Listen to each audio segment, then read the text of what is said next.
Living off borrowed time, the clock ticks faster. Living off borrowed time, the clock ticks faster.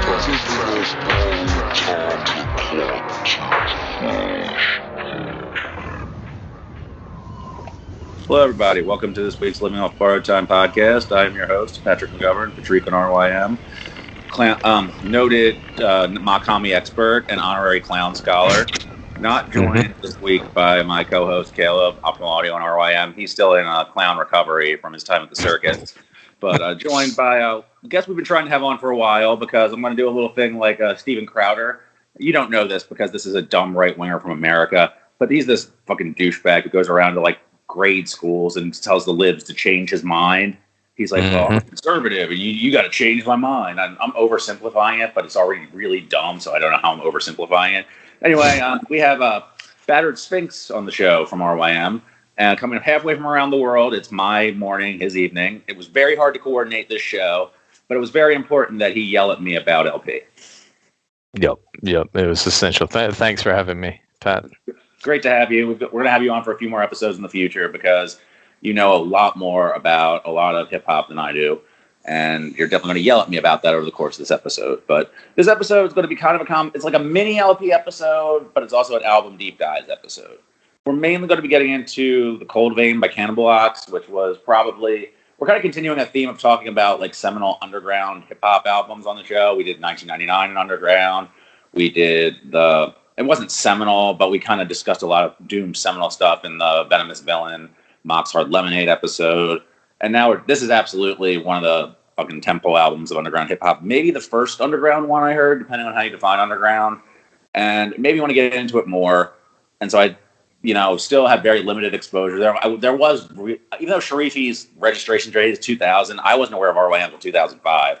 So there was no real RYM resource for me. So I was still reading like Spin and Rolling Stone and shit. And they were like, well, you should check out Aesop Rock and LP. And so I did. I didn't fucking like it. It took me a long time to come around on both of them. And I still have fully formed negative opinions of Canonized, the Company Flow album, and LP solo Fantastic Damage. And you were like, you're a fucking moron. You need to clean the shit out of your ears. What are you talking about? Essentially, in so many words. And so I revisited them so we could talk about them on this episode. And some of my opinions have changed. This might not be a full Travis Scott situation. Some of my opinions have changed. And overall, I'm really not, nor have I ever been completely negative on L as an artist at that point in his career. At any point in his career, really. But, so I'd like to clear some stuff up. We'll probably touch on a lot more topics in underground hip-hop over the course of the episode. So, and I guess we're not going to be strictly chronological here because we want to start with Cold Vein, work our way back to Funcrusher, and then go forward to Fantastic Damage. Because did you hear Cold Vein first? So, or do you I would say, or do you want to do Def Jux history? Like, how do you want to go into it? Well, I guess initially what we wanted to do is the plan was to just do the Cold Vein because it's I think both an album that you and I pretty much think. You're right. The initial plan for the episode was to just do Cold Vein, and then we kind of wound up in this discussion of talking about the L albums as well. So. Yeah, because I think out of the three albums, Cold Vein is probably the one that we have the most similar opinion on, in that we both love it. I don't know if I'll let you speak for yourself. It's definitely one of my top 5, top 10, whatever albums. Whereas the reason then when I wanted to expand upon and add in the Company Flow, Funcrusher Plus, and LP's Fantastic Damage is because, for one thing, I feel like both of those albums are very important because they were both sort of released around this time period, so before and after the Cold Vein, and I think they sort of document not only LP's evolution, who's now pretty much a legendary figure, thanks to his not only his influence but also his popularity with Run the Jewels, but also these three albums, I want to say I heard them all around the same time. So I'll just get real quick into my introduction to not only the Cold Vein but these three albums actually. So I mean, this was released in 2001. I was like in one digit age let's say. I was under 10 years old when any of this was released. I didn't know anything about anything around this time. So, but I want to say my early teens, right around the age of 14 or 15, I was way more of a dusty-headed traditionalist backpacker than you can imagine. Like, I used to browse. I remember, I think I got into hip hop pretty much through my cousins, but then eventually, when I would download albums from my cousins, I would always look them up on Wikipedia, and I was just obsessed with searching up everything on the internet, no matter what it was, any sort of small factoid or whatever. I'd always search it up. So I was searching up a lot of the albums, and I'd always scroll down to the reception section, and you always see the top one will always be what is it, allmusic.com? What is it? The website? Oh, yeah. All Music Guide. Yeah, so great. The really great Sharpling and Worcester bit. One of the first ones they did called The Music Scholar, where John Worcester calls in and he pretends to be this guy who's making fun of the guy who does who's essentially a parody of the dude who writes those All Music Guide reviews, because right. They're notoriously arbitrary, and like one for an artist will contradict the one next in the artist has got. Like, yeah, the reviews are notoriously terrible. So they're really weird, yeah. But honestly, I I did not even read the reviews. Honestly, they were very mechanical and odd, yeah, like you that said. guy would fit right in on RYM, by the way. Stephen Thomas Irwine. Even his name is like an RYM reviewer. Yeah, it fits right in with how how horribly written and how hollow some of the opinions are. But I guess the reason why I gravitated towards that, because probably just alphabetically, it always appeared on top. But what I did is I went on the All Music website. I downloaded every single 5 out of 5 rated hip hop album.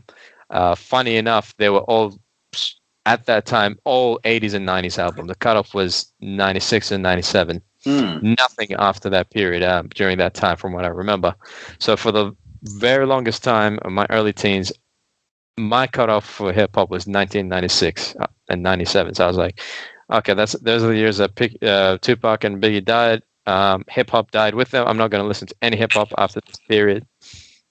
Mainstream sucks. Blah blah blah blah. Edgy teen. And it wasn't until I found that the Cold Rain, which was an album released after 97, was given a 5-star rating, I believe, which then I decided to check it out along with Fantastic Damage and Funcrusher Plus. So I was around the age of maybe 15 or 16 or something, and I did not get it. I was just like, what the hell is this? What are these beats?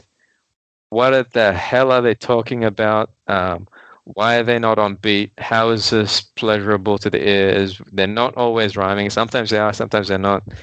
And half the time I can barely make out what the hell they're saying. And with increasing complexity and esotericism between the Cold Vein going to Fantastic Funk Rush Plus going to Fantastic Damage, and it probably took me each album about between 6 to 10 times each before I was like, I don't get it. This is incredible. Like it just like all of a sudden, like it just clicked for me, all of these ones. And these 3 albums, I would say in particular, one of them, I won't say which one just yet. I want to say it probably shaped how and changed how I look at art in general, I want to say, and maybe my worldview in general. But yeah, so that's my introduction, I guess. A bit long-winded, but what was your introduction to these 3 albums? So starting with Cold Vein, I guess. Yeah, Cold Vein, like I said, I essentially, hip-hop, I've kind of covered it on the show. My brother got me into it. I listened to, like, Canon stuff that he would play me, like 36 Chambers. He'd play me Tribe. He played me Gangstar. He played me Brand Nubian. Like, but not, like, my brother's actually kind of a racist piece of shit, and if he ever hears this show, I hope he fucking hears that part, and fuck you. But so I don't think he caught on to a lot of the or cared about a lot of the pro-black messages and that sort of shit, like the consciousness of it or whatever. But he turned me on to a lot of good music, so I do thank him for that. But I'd say underground. So I was already accustomed to like underground stuff, and I guess it was all of that era you're talking about. So, and this would have been about mid-high school era, like soft. He played the stuff for me like when I was in like junior high, which would have been like 98, 99, like, and I wasn't really absorbing it, but I knew I liked some of it, but I was still kind of a rock kid, like alt rock kid. Like I grew up on like Pearl Jam, Nirvana, Offspring, the shit that like MTV would play ad nauseum because I watched a lot of TV and Smashing Pumpkins and Nine Inch Nails, all that sort of stuff. If you asked me for favorite bands, I wouldn't have like a rock group or rock whatever, or a rap, I'm sorry, in there. So, but then that became like, once I started expanding my musical horizons around high school, those were like the rap artists that I really gravitated towards. But then around like, I want to say like junior, senior year, I started listening to a little, like they started writing about this stuff, like the Def Jux and what was the other label they were always in, like being compared to and in beef with? Fucking Raucous? Rocket. Not, yeah, well, they weren't really. Well, I mean, there obviously is. We'll get to it. There's a line, but Raucous, yeah, like that stuff started. Even though Raucous was pretty much done by 2002, I believe. But they started, and they also wrote about like there would always be like a token like that, like hip hop isn't music, but check out this weird thing might prove you wrong. Like Rhymesayers or Rhymesayers was a little later. But definitely Def Jux got mentioned in Spin and Rolling Stone, and there would always be like a little like token for the boomer audience. Oh, hip hop isn't music. You got really mad when Puff Daddy worked with a guy from Led Zeppelin and ripped off that Led Zeppelin song. You like hip hop isn't music, but there's this weird little thing. So kind of proves you wrong, makes them look cool to a younger demographic, quote unquote. They'd have like little niche things about like an LP album, an MF Doom album, something like that. And I was still getting a lot of my musical information primarily through those outlets. So when I started to like pick up on them getting positive reviews, again, there was no RYM around that time.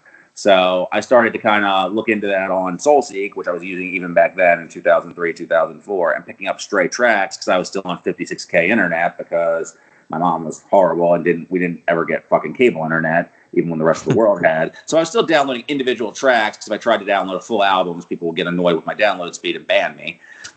Fascinating, I know.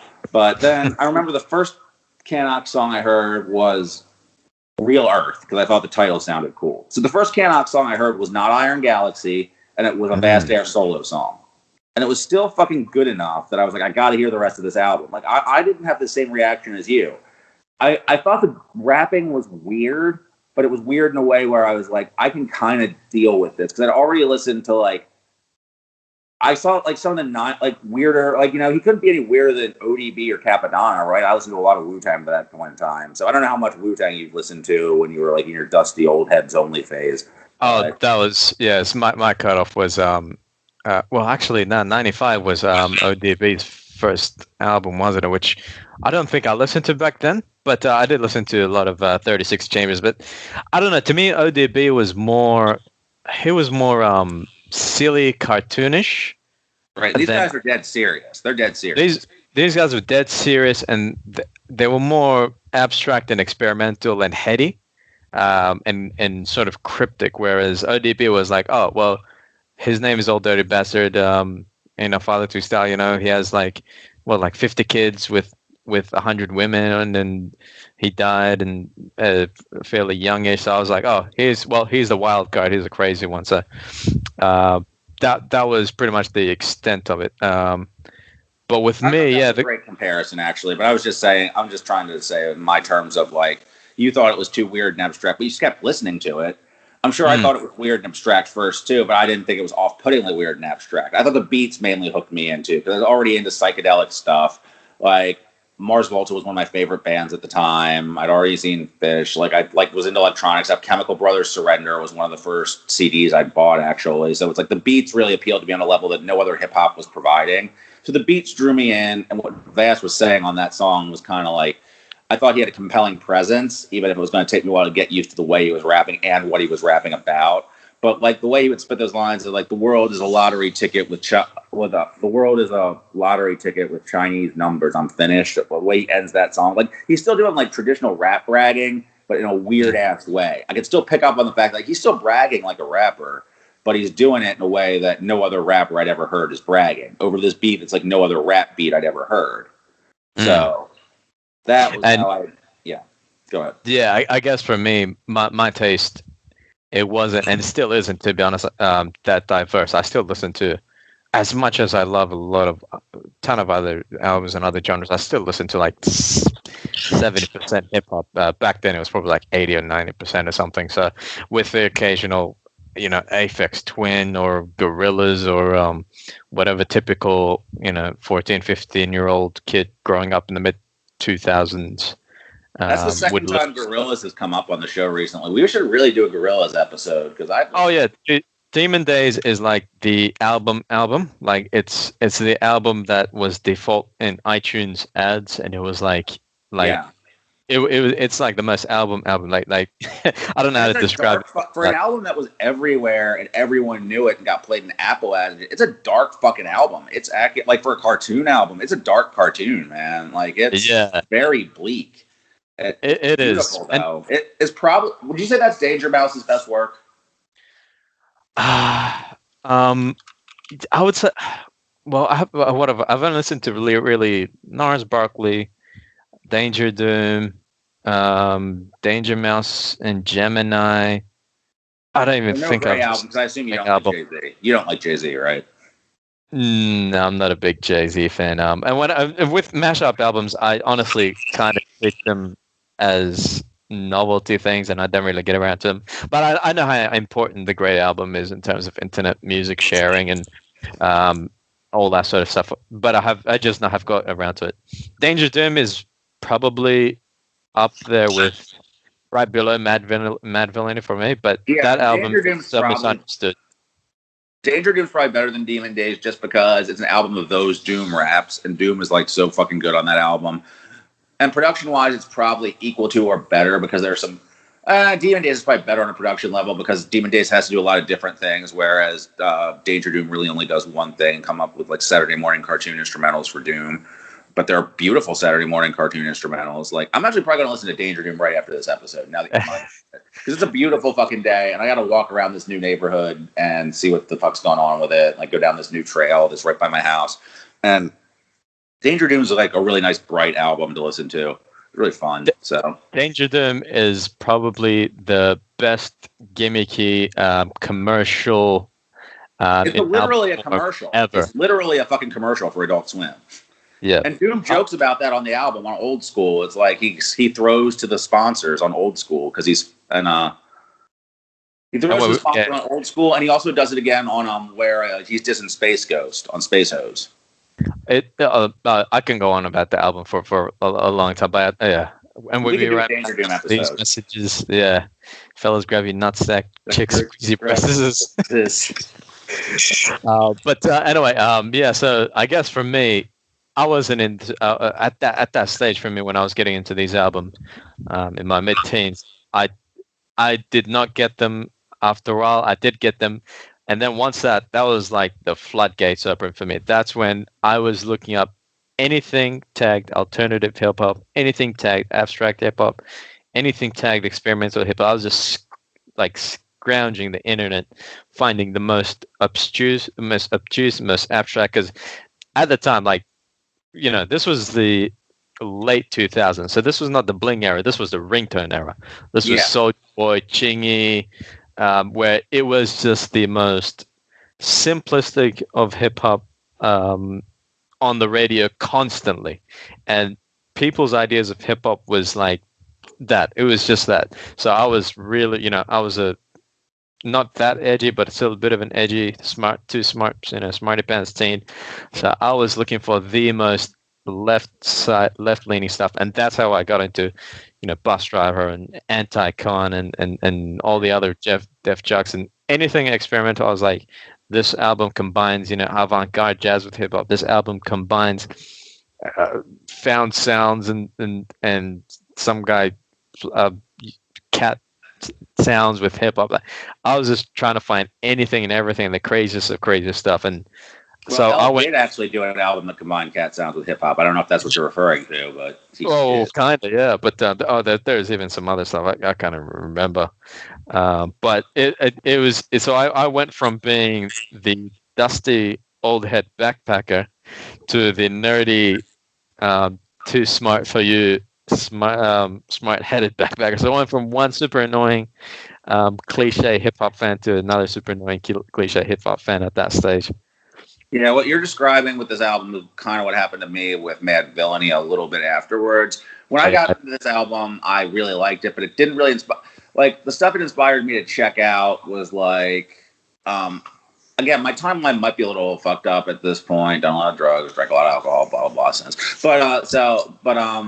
because I remember getting me into, like, I tried a lot of the Def Jux stuff, and we'll get into how I absorbed that when we get into the albums. But what really stuck with me at the time was Mr. Lift's I Phantom and Jean Grey's bootleg of the bootleg EP.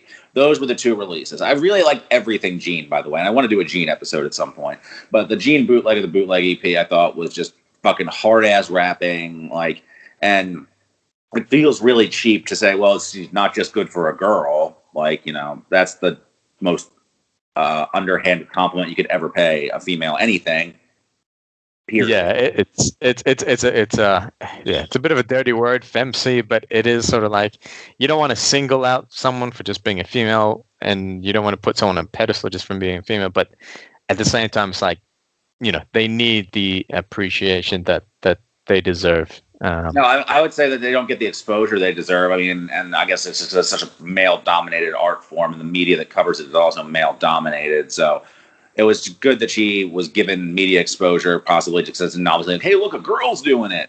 But her shit was really fucking good, and also in a completely different way too. Like, she had a variety of sounds, some stuff way more mainstream, some stuff just as abstract. Probably the best storyteller in the whole scene. Although Elle could have some good story tracks, he would also have some story tracks that completely fucking lose me in there. Abstract details. His way of storytelling, and Aesop's for a while, although Aesop eventually I think would become both a sharper writer and I would get more accustomed to his style, because they both like to tell stories in ways that aren't straightforward rap storytelling. And but I think Jean was a really good straightforward and abstract storyteller, and she'd do a lot of story tracks over the course of her career. So that, and speaking of stories, I Phantom, which was a whole rap concept album, which I thought was cool at the time. Like, I was still kind of viewing it as a novelty, I guess. Again, you were like a primarily hip hop listener. I, like, coming from the Dusty place, I was coming from it as like a rock listener who got into that sort of hip hop, who was like, okay, well, there's this stuff which I think is kind of, I don't know how I viewed it. I viewed it as hip hop that wanted to, well, the way it was being covered, at least in the media I was exposed to, was hip hop for people who didn't really listen to hip hop. And I got that some of the time, although clearly that's not what it is. But that's how it was being presented. And I think I bought into that a little bit. And I think some of it also just was trying to, well, it was reactionary, not in a right-wing sort of way, but more in terms, like, because I guess, no, I'm not going to go down that road. But fucking, and it was a reaction to, like you're saying, like, the bling era, like, the mainstream. Like, that's what the underground is trying, like, I guess that's been underground hip-hop for all times, is providing something different, because they wouldn't be underground if the mainstream was giving them exposure. So it's got to be a reaction. Yeah, it's an art form that started, obviously, grassroots. It started. Reaction, so yeah, it was his following the downfall of disco, but also politics has always been intertwined. It was entertainment, it was dance music first, but there was politics always intertwined in. But it's interesting because essentially what you're describing with Jean Grey, Mr. Liff, and Canox, it's it's that dirty word, but it is alternative hip hop. Is people argue that was just a marketing thing created by white people. Other people argue that it is a valid tag that you can put on things that are different from, go against the grain a little bit. Artists have rejected it. Artists have used it to their advantage. But yeah, so I guess it's probably is the closest thing. But interesting that you say, coming from a rock perspective, you'll correct me if I'm wrong, but I'm assuming you would probably be more familiar, with Mars Volta's progressive rock conceptual albums and well, that sort of. Yeah. And the thing about it, the prog rock stuff, is that it's easier for those to hold together very loosely in terms of a concept, because, I mean, I guess you're singing all the time. What you're singing about isn't so much as important when a rap album where your words are front and center, because you're actually more free to be abstract as a rock singer than you are as a hip hop artist, even if this is quote unquote abstract rap. So for something like I Phantom to be able to get across its concept so effectively, it was a lot harder for Lift to do that than, say, to pick one of my favorite Mars Volta albums, and something that I think you can go back and forth all day whether or not it actually holds together as a concept. Francis the Mute, because Cedric is a like I guess Cedric's a weird case to bring up since you brought them up as like a prog like vocalist, because he like genuinely likes nonsense. Like if you play for an average listener, they're like, "What the fuck is this guy rambling about? This word salad nonsense garbage." But think about like Yes, think about like Genesis. Like, are you familiar with these names at all? You've never listened to this boomer shit? I'm very much familiar with them, but I don't think I've listened to any of them. But I know like, all of these they people. can sing about like either they can go into long instrumental passages or they can sing vague generalities. Like to do a rap concept album, you have to engage the listener with your words the entire time and tell a story to a point if that's what you're trying to do, or craft a character picture. And for something like I Phantom, like or like Bootleg of the Bootleg, like Jean Grey starts off the last track on that as a choose your own adventure story, like about an assassin, and she'd come back to it like eventually. It's like that's amazing. I'd never seen anybody do that as like a rapper or like as a musician. Period. She literally wrote a choose your own adventure book. Right. And he did it really, really well. Like I was with it the whole time. And at the end where it was like you get to, because I was like, this track's 45 minutes long. What the fuck's going to happen? And then it turns out to be like a series of like track after like a mega mix of her going over like other people's beats, like freestyles and shit. She does all of them great too. So like it was just, yeah, that's mainly where I went from this. And it took, but my initial point was what you said Cold Vein did for you is what Mad Villainy did for me. And to a slightly lesser extent, because it was even weirder, although it was still Madlib, still same label, Further Adventures of Lord Claus, which is not the Quasimodo album that everybody shits themselves over, but was the one that really did it for me. So those were the ones where I was just like, I got to seek out like not only everything that is related to this, every artist that ever worked with them, but every sample that's on here, every influence. I got to find out everything that made this happen, everything that is influenced by this, everything they do after this. That's what happened with that. These were more like when I heard Cold Vein, it was great. I loved it. I knew I was always going to love this album. And then I listened to stuff around it. And really the Gene stuff is mainly what stuck with me. Because I don't even listen to I didn't really listen to I Phantom that much. I really appreciated it. I wonder if it holds up. Maybe I'll listen to that after Danger Doom. But then I didn't really stick with it. I still kept following the artists. Like Vast never did anything remotely as good. Even close. Vordal, never did anything remotely as good. But still, at least he was around Billy Woods and that whole scene, and I need to give that work a little more of a look, because I'm still really, as much as I'm a Billy Woods stan, I don't know his early shit as well as I should. And then LP, we covered this on the Run the Jewels episode to some point. I mean, eventually we'll do a proper LP episode, I guess. I mean, this is kind of it.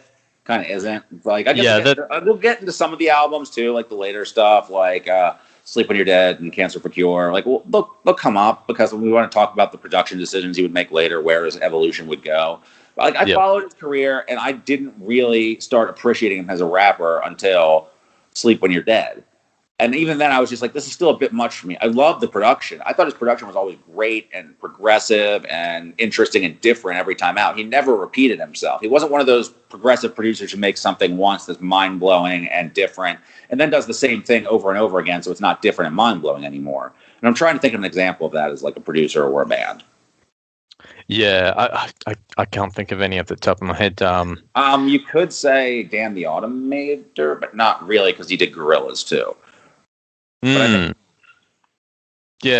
trying to think of. He also did Lovage. Fuck that. He did Lovage, which is amazing and will not appeal to anybody listening to this show. Lovage is like a sarcastic R&B lounge act with like down tempo lounge act with like Mike Patton and Jennifer Charles from Elysian Fields doing Jennifer Charles does like genuinely gorgeous female vocals over it, and Mike Patton's just creepy and weird. And it sounds like it would be excruciating, but it's actually great. But the instrumental version is actually I can't tell if that's my favorite Automator instrumental, is that or Octagon. And he also did a much better Tomorrow with Kool Keith. So no, Automator was a terrible example. No, fuck that. I can't. I wouldn't be able to tell off the top of my head, but just to get things we need to get back on track. So just to get back on track. Let's start with Cold Vein, and I could talk the entire episode. I do an entire episode alone about Iron Galaxy. Everything about that song, the way it comes in, the sample, the fucking synth stabs or whatever, the horn stabs that bring it in, like it really feels like the curtain's raising. And then the way like fuck Bob, I won 108 mics, and then the little break, and then the way it like the pass, and of course the best MC pass off in history. And if there's crack in the basement, Crackhead stand adjacent, anger displacement from food stand stamp arrangement. You was a stillborn baby. Mama didn't want you, but you was stillborn. Boy Meets World. Of course, his pops is gone. What you figure, man? That is one of is a father figure. Oh my god! One of the greatest hip hop verses. One of the greatest verses written ever. And something interesting that you mentioned earlier with Mars Volta with rock and hip hop in general. Something really interesting. I can't remember who said this, but someone said, I think it might have been Curly Castro on Call Out Culture podcast. He mentioned that if you took all the lyrics on one hip hop album, that is like a rock or pop musician's entire discography in terms of words. Because hip hop is, of course, it's an art that is based rap specifically. It's an art form that's based on words and putting in words. So naturally, it's going to be ego driven. It always annoyed me when people say, "Oh, Kanye's favorite topic is Kanye." That describes about 70% of rappers. Let's be serious. Most rappers are egocentric. Most rappers rap about themselves, but that's like how the art form sort of it's how it evolved, but it's how it evolved naturally. But yeah, the thing I love about this album is that it takes a little bit of a step away from that. It is a bit autobiographical. There's a lot of recounts of the vast Aaron Voto Mega's lives, but it's just the imagery. Like I was just going through all the lyrics. This is the first time I sat down and with the album and read every single song's lyrics. And just like some of the imagery they use and the select words and the cold and the mechanical and like all these technological words, and a lot of mention of animals like that whole, which is probably like the main central theme of this album is it's that sort of nature my found ghost. Nature versus mechanics is what you're going to say. I didn't mean to cut you off, but I was kind of thinking about that when like thinking about the lyrics. It's like there's a very recurring theme of animals, like you said, but specifically like birds, like doves and pigeons. Yeah.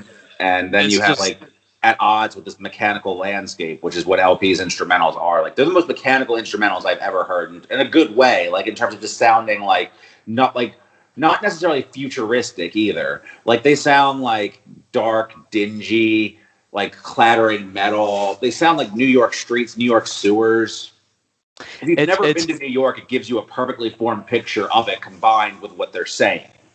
It manages to evoke the bleakness of the ghetto. It manages to evoke the hopelessness of like the inner city youth, but also it manages to like evoke the light at the end of the tunnel in a lot of the tracks, where some of the tracks are really, really sad and other tracks are like just gorgeous, like beautiful. But I think it's a whole like it's like sort of like a mind body dualism. And the one thing I like a lot, especially and when I was digging into this album, I was browsing basically. On one tab, whenever I listened to the album, I had one tab I had Rap Genius, and the other tab I had whosampled.com. And that's one thing that I noticed about LP's production in this is that he has quite a lot of samples, but for one thing, he doesn't sample a lot of typical genres. He doesn't sample soul or jazz or funk really that much. He samples some funk drum breaks, but he tends to sample a lot of movie soundtracks. He samples prog electronics. Brian Eno samples a little bit of prog rock. But the most interesting thing about it, he samples the intros and the outros of the tracks a lot. And if you listen to some of the songs that he samples, they're mostly just like kind of like art pop kind of songs, like some of Brian Eno's more rock and pop later stuff. If you listen to those songs in the middle, it sounds like sort of like a new wave track. But then the intros and songs and the outros of songs, it's almost like those are where the artists and the producers love to experiment the most. So he grabs those chunks with like really atmospheric, even like Queen. They have a Queen song that he samples. He grabs like the most atmospheric starts or the ends, and then he makes that as the basis of the whole track. And it's just like stretches it out, and it just makes like, I don't know how to describe it. It's just like angelic or something. There's one moment. It's actually not on the proper album, but it's on Oxtramentals, which actually might be. This is a fun little Easter egg or fun fact, I guess, for the dedicated listener, all one of you, who's probably our producer, Kittenpuke, who's listened to all of the episodes, because I'm always bitching about how I want instrumental versions of albums. And I think the very first full instrumental of an album I listened to was Oxtramentals. So I was able to when I was looking for it on SoulSeek, well, Cold Vein, it also came up in somebody's folder. I was like, might as well download that too. It might have been that, or it might have been Liquid Swords, which is also a good companion. Which also, I think, by the way, was a reference point for how LP wanted this album to sound, because that's another album that sounds like New York in a cold, metallic sort of way. Oh, definitely, yeah. There's quite a few parallels. That album is not as atmospheric, but some tracks are definitely. But I didn't mention. I'm sorry, I just wanted to get back to my point real quick. My favorite moment, I started, then I didn't finish it. It's on Painkiller at the very end, where it does that little thing. It's almost like a heart monitor dropping off, and then it like beeps out. On the album, that's the end of the song. On Oxtramentals, there's like a little 30-second bonus beat at the end of that. That's like one of the most beautiful things I ever heard. So if you ever get Oxtramentals, listen to Painkiller and listen to the end of Painkiller. There's like, I don't know if that's a sample he's just letting play out for like a little bonus treat or something, or if it's just like another beat that he threw on there. That's not, I don't know if there are any other moments like that on Oxtramentals, which, by the way, I highly recommend. And that's one thing I do appreciate about LP is he always, where the fuck are the RTJ4 instrumentals, by the way? Because the instrumentals were better than the raps on that album. Except for Walking in the Snow. Except for Walking in the Snow, one of the best songs of the year. But, and I liked RTJ4, but I love the instrumentals, and I only liked the rapping. I'll be completely honest. You didn't listen to it. No, I have. I'll be completely honest, though. In terms of LP's production, past Fantastic Damage, I go from loving it to liking it, honestly. All RTJ albums, we'll get into this a bit later, but after Fantastic Damage, the Cancer for Cure and I'll Sleep When You're Dead, there's I don't know how to describe it. Something about his I'll Sleep When You're Dead instrumentals. There's something a bit more grimy. There's something a bit more like rustic. There's something a bit more raw and like something a bit more raw about them. But after they're more unpolished. They're more unpolished. I think they're coming from a more hip hop place. The RTJ stuff. It's funny that we keep going back to the rock comparison, because I think the RTJ stuff has a lot of a rock. Like they openly do like at least one sort of like indie rock or rock feature on their albums, like Until the Ribbon Breaks on the first one. They had that early, I don't know if that guy is like an indie rock guy or a neo soul guy, Bones or whatever. Not that Bones, but you know what I'm talking about, was Up Again early. It sounded like a rock song, like an indie rock sort of hook to me. Like it would have fit on How I Got Over or something. And that's not a diss or anything. It's just a different thing. And then he had Josh Homme on the most recent one, Home, whatever you want to say. And I feel like the beginning of LP doing overtly rock influenced stuff. I mean, he was always sampling from rock bands. Obviously, that was a big part of his listening. Like otherwise, it wouldn't have been a big part of his sampling all the way back here. He worked with Mars Volta and Trent Reznor on Sleep When You're Dead. And did one of my favorite LP songs, the Flyentology remix. Right. Trent Reznor. I love that. That was actually when I started reevaluating Al as a solo artist, because I always loved Cold Vein, always will. But yeah, again, like I tried the Al solo stuff, and we'll get to it when we get to it. And my initial impression of it was, we're by far not done with Cold Vein. We haven't even talked about anything other than we barely touched Cold Vein. We barely touched Cold Vein. I think we're both a bit too excited, just a bit all over the map with all of this. Guys. But so this happens, like the fucking lyricism on this album, and Iron Galaxy gets you so primed for it. It gets you there's a definite contrast between the way Vordul and Vast rap, which is great. Like Vordul's more of a traditional on beat, like he prefers to stay on beat, like rappers do. Whereas that's less important to Vast, but Vast is more like the gravity behind his words, because that Vast era verse will stick with you for the rest of your life when you've heard it. When he goes in the end where he's like roaches on the floor, rats in the ceiling, cats walk around New York with 2 feet, like the way he builds up that fucking like tension and it explodes at the end, and then like L fades it out with that super like that a computer is dying, a robot is getting shot, like modem is fading out, scratchy noise, like that is fucking unforgettable. One of the best, if not the best album intro of all time. Fuck you if you disagree. Oh yeah, one of the best hip hop songs of all time. And that's the thing, it's so interesting because their styles really do contrast each other, because it sounds a bit corny, but it's almost like the background of RAP, rhythm and poetry. It's almost as if like Vordul is taking the rhythm side of stuff and Vast is taking the poetry side of stuff. Right, I like that. Vast there, Vast there. He uses because with poetry, but in rap in particular, you can into sound and non-sound based poetic devices. Where Vordul, he takes a sound-based one. He does tons of alliteration. He has the assonance and the consonants and stuff like that. And the rhythm, and has the multisyllabic and the schemes of the couplets, all that sort of stuff. Where that's there. I'm sure you've definitely seen the documentary, the Def Jux, and I think a bit of a making of Cole Vane documentary. It's a really short video on YouTube. And if you listen to how Vast Air talks, he talks exactly like he raps on this album. Yeah, he does. He talks really slow, and he carefully enunciates every word. And he has, with the natural flow of his conversation, he has this cadence with the words and the way that he speaks. And that leads to one of the best jokes on the album. That leads to maybe the best joke on the album, where it's, oh my God, I said the same word twice. Yeah. Vast Air. I'm twice. And then he restarts the verse and then corrects himself. I love that. I love that shit. Oh yeah. And like he switches between talking and rapping, and he sounds almost the same. But it's just like some of the words he says is just like boom, just hits you on the head. Like, you were stillborn, baby. Mother didn't want you, but you were stillborn. In terms of rapping, that's like one of the best rap lines of all time. Like, I put that up against your favorite line from Illmatic. Like, that is so good. Like, that's a world in a fucking line right there. Like in terms of rhyming, his rhyming stillborn was stillborn, right? But like, that doesn't even matter. Like, just what he's saying. And then next he rhymes what's your figure, and then with father figure. But then like when you look figure and figure, that's a good little double entendre. Exactly. Versus figure. Exactly. And then he like goes into it with stencil, like a figure and stencil. Outline. Yeah, yes. Figure, outline, stencil. Yeah, it's just incredible. But then he goes out of it and says, let's talk in layman terms. Like, he's like, I've been being too abstract. But then he goes back into poetry, like fucking metaphor shit. And like, so he's like being sarcastic. Let's talk in layman terms.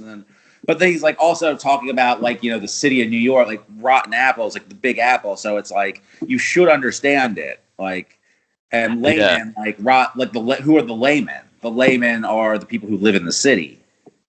Yeah, and just like the big worms, birds, poachers, vultures, eat dogs, a pigeon can't drop shit.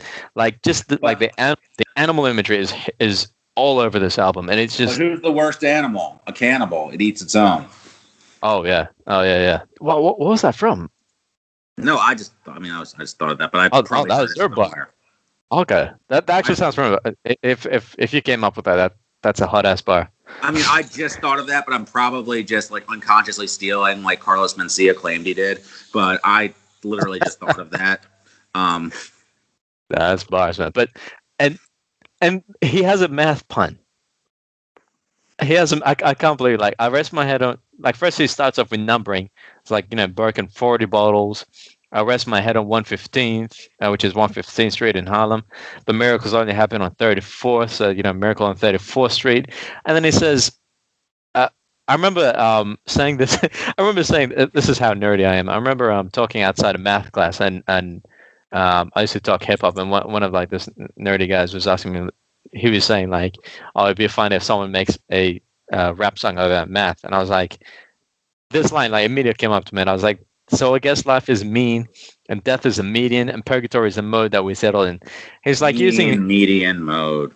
He's using like mathematical like statistical terms, but like, what if you break that down? So life is mean, life is average, death is a median, death is in the middle point between. So there's life before death and life after death, and then purgatory is a mode that we settle in. So most people settle in like a state of purgatory. It's just you can read into that in so many different ways, and like the way that it sounds nerdy on surface, but then when you read that, you're like, that is like it is poignant.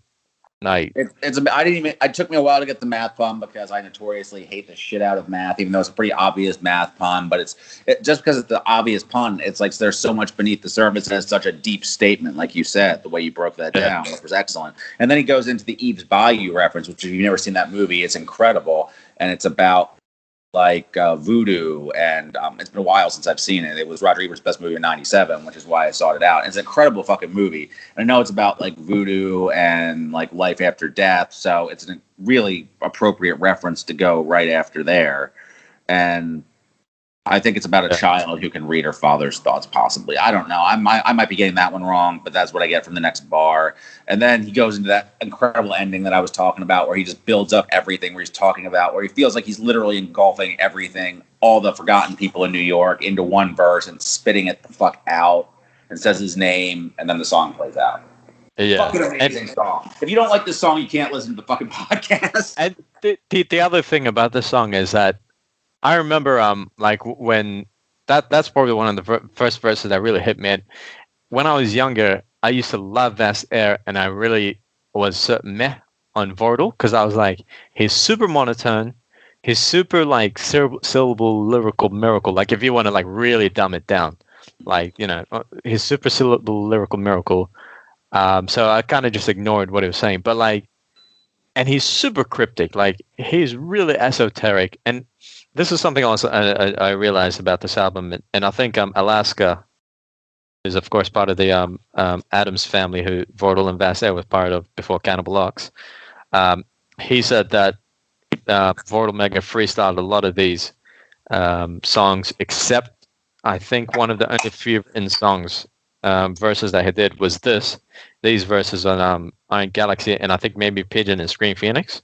I think Pigeon was the first song they wrote, and then Iron Galaxy and then Scream Phoenix. And you can tell when listening to this album what is a freestyle and what is not.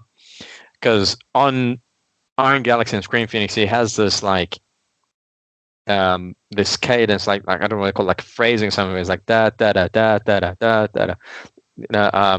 Grab mic, 5 mic strike, type ill is life real, yo, I keep ill when life don't span whirlwinds, my blood sensor.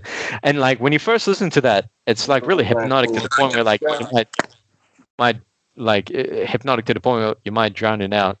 But then like when you read into it, you're like, wait a minute, what is he saying? But also like once again, like his imagery is incredible, and he packs in a lot of the 5%er like Supreme Alphabet and Supreme Mathematics, God, Chill, Star, C, Allah, Be the Light of Shema, Word Shema, C, Sci-Fi, Allah.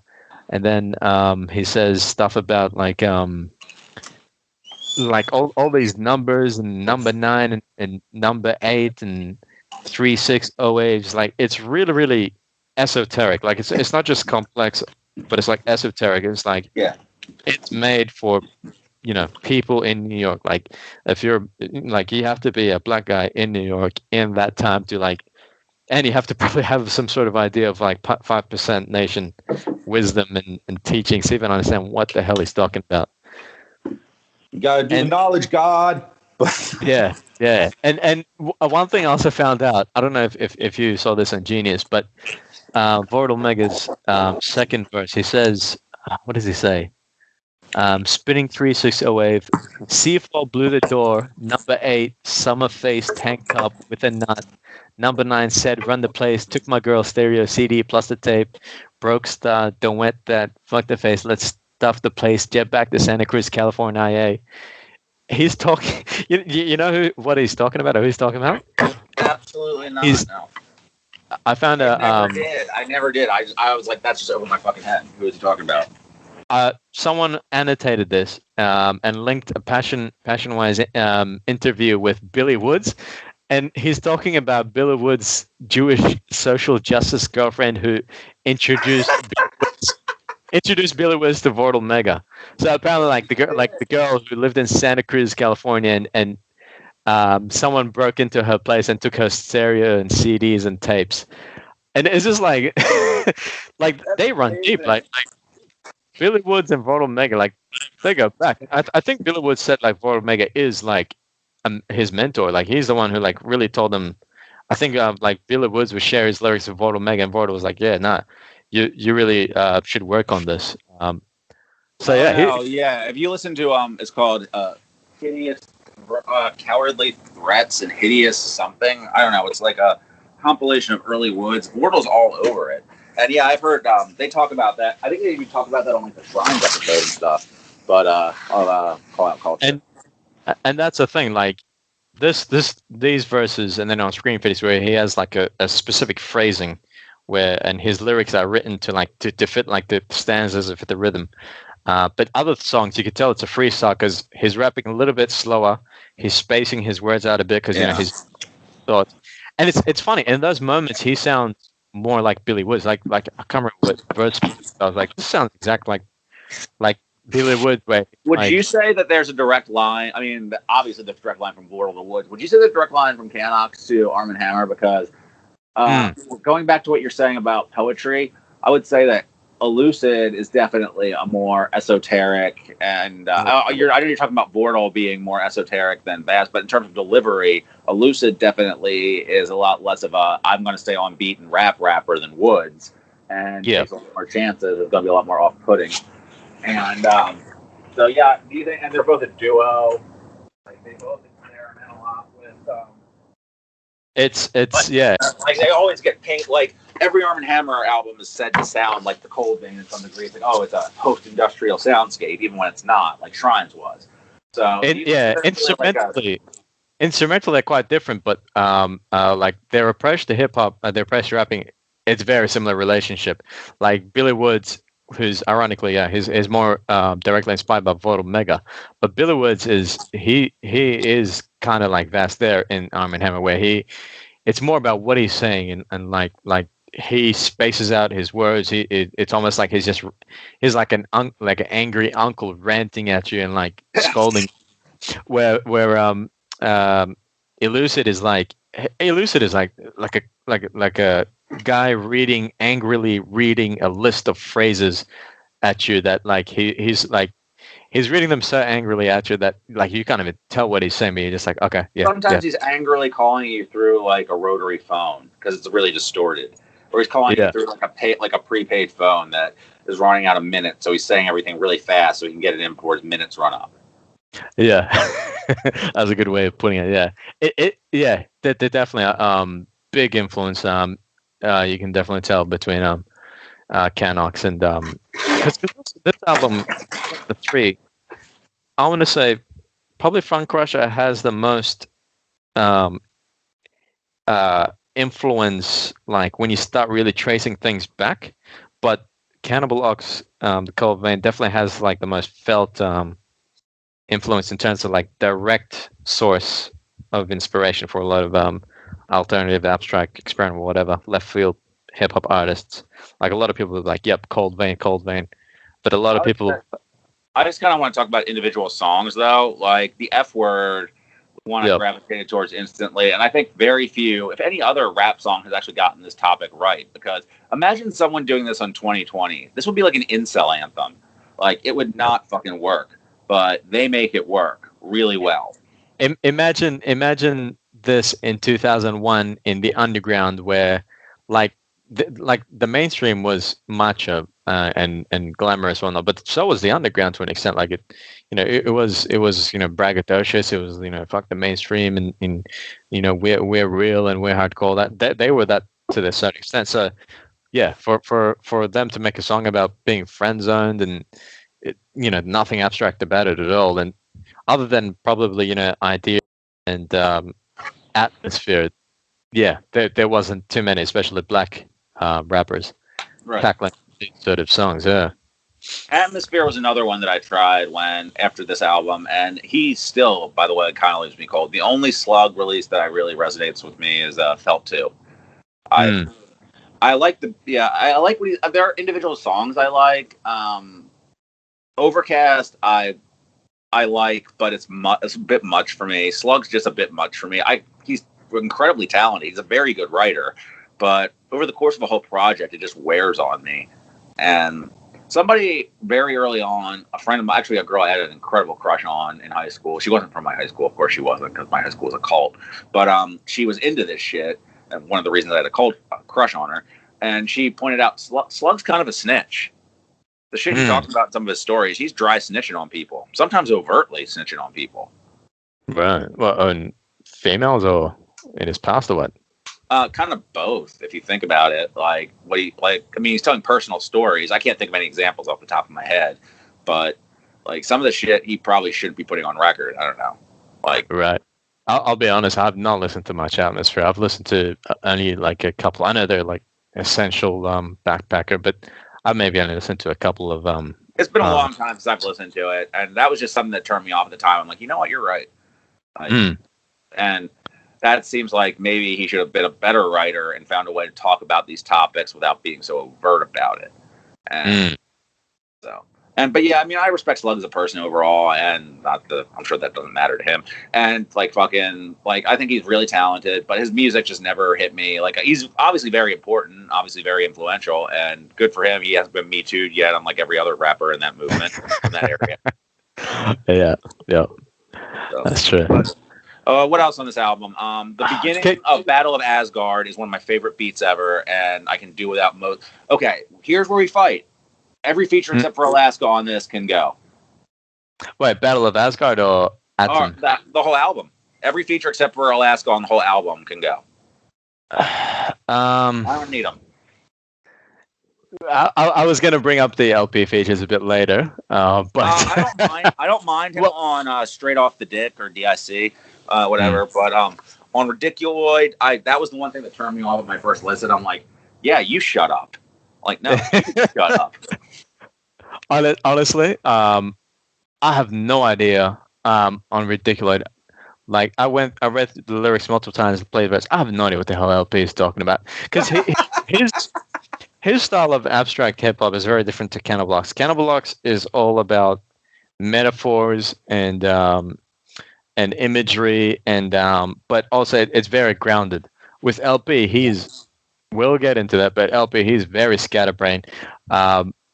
Like, he'll talk about one thing, and then he'll next line will be something completely different. Next line about something completely different, and then like he'll end towards, and he'll say something like, that's below any self-respecting actress in a German Scheisse film who gobbled donkey dick and human feces. It's like, well, all right, which honestly, we'll get into this later with Fantastic Damage, because I have a lot of reason for why he does this, but I'm not a huge fan of the LP verses on these.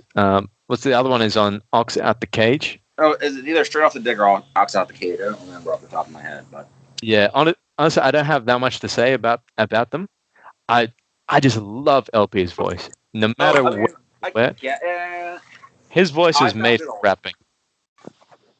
See, I disagree. I found it obnoxious at first. It took me a long time to not find it obnoxious. I get the appeal, and now it took RTJ for me to really get the appeal. I started getting it around Sleep When You're Dead. I think it took slowing down for me to get the appeal more, because he does have a really good rap voice, but before I didn't so much get the appeal of, and we'll get way more into it when we talk about Funcrusher, because I think Funcrusher is a different LP there, but it makes me understand why he rapped the way he rapped. Yeah, but yeah, the other thing that he does, well, for one thing, he definitely changed his style up a lot after Fantastic Damage, pretty much. He changes his style up a lot, where he's rapping much more on beat, he's rapping on pocket, and the other thing is, the one thing that really was really hard to get for me to get through, a little bit on the Cold Vein, but a lot of Fantastic Damage, is all the vocal post production he does tons of punch-ins to the vocals. He does tons of like reverbs. He does overlays. He does like overdubs where it's like multiple takes of like the same verse, and instead of just like laying them on top of each other, he like cuts one take in and overlaps in like the end of the other. I don't know how to describe it properly. I think No, I know what you're talking about. He's a very busy producer. I think that's why he got along so well with Trent Reznor and they worked together. They're both producers who can't stop like tinkering with things.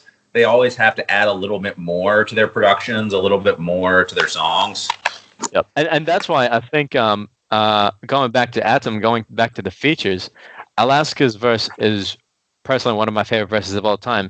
But Cryptic's verse, honestly, I think it's a fantastic verse when you read into it. Again, his imagery is amazing, but the what kills Cryptic's verse is, I hate to say it, but it's LP's vocal editing, where he edits over the vocals so much, he has like lines spilling over other lines that like it kind of makes you tune out of what he's saying. But like Cryptic One, so he's part of the Adams family. He's a producer and rapper. He's a really good producer and a really good rapper. Like if you listen, he has a few albums where he raps, but he also has Adams family released a compilation, I think maybe a year before Cold Vein, where they all have verses, and Cryptic does most of the beats.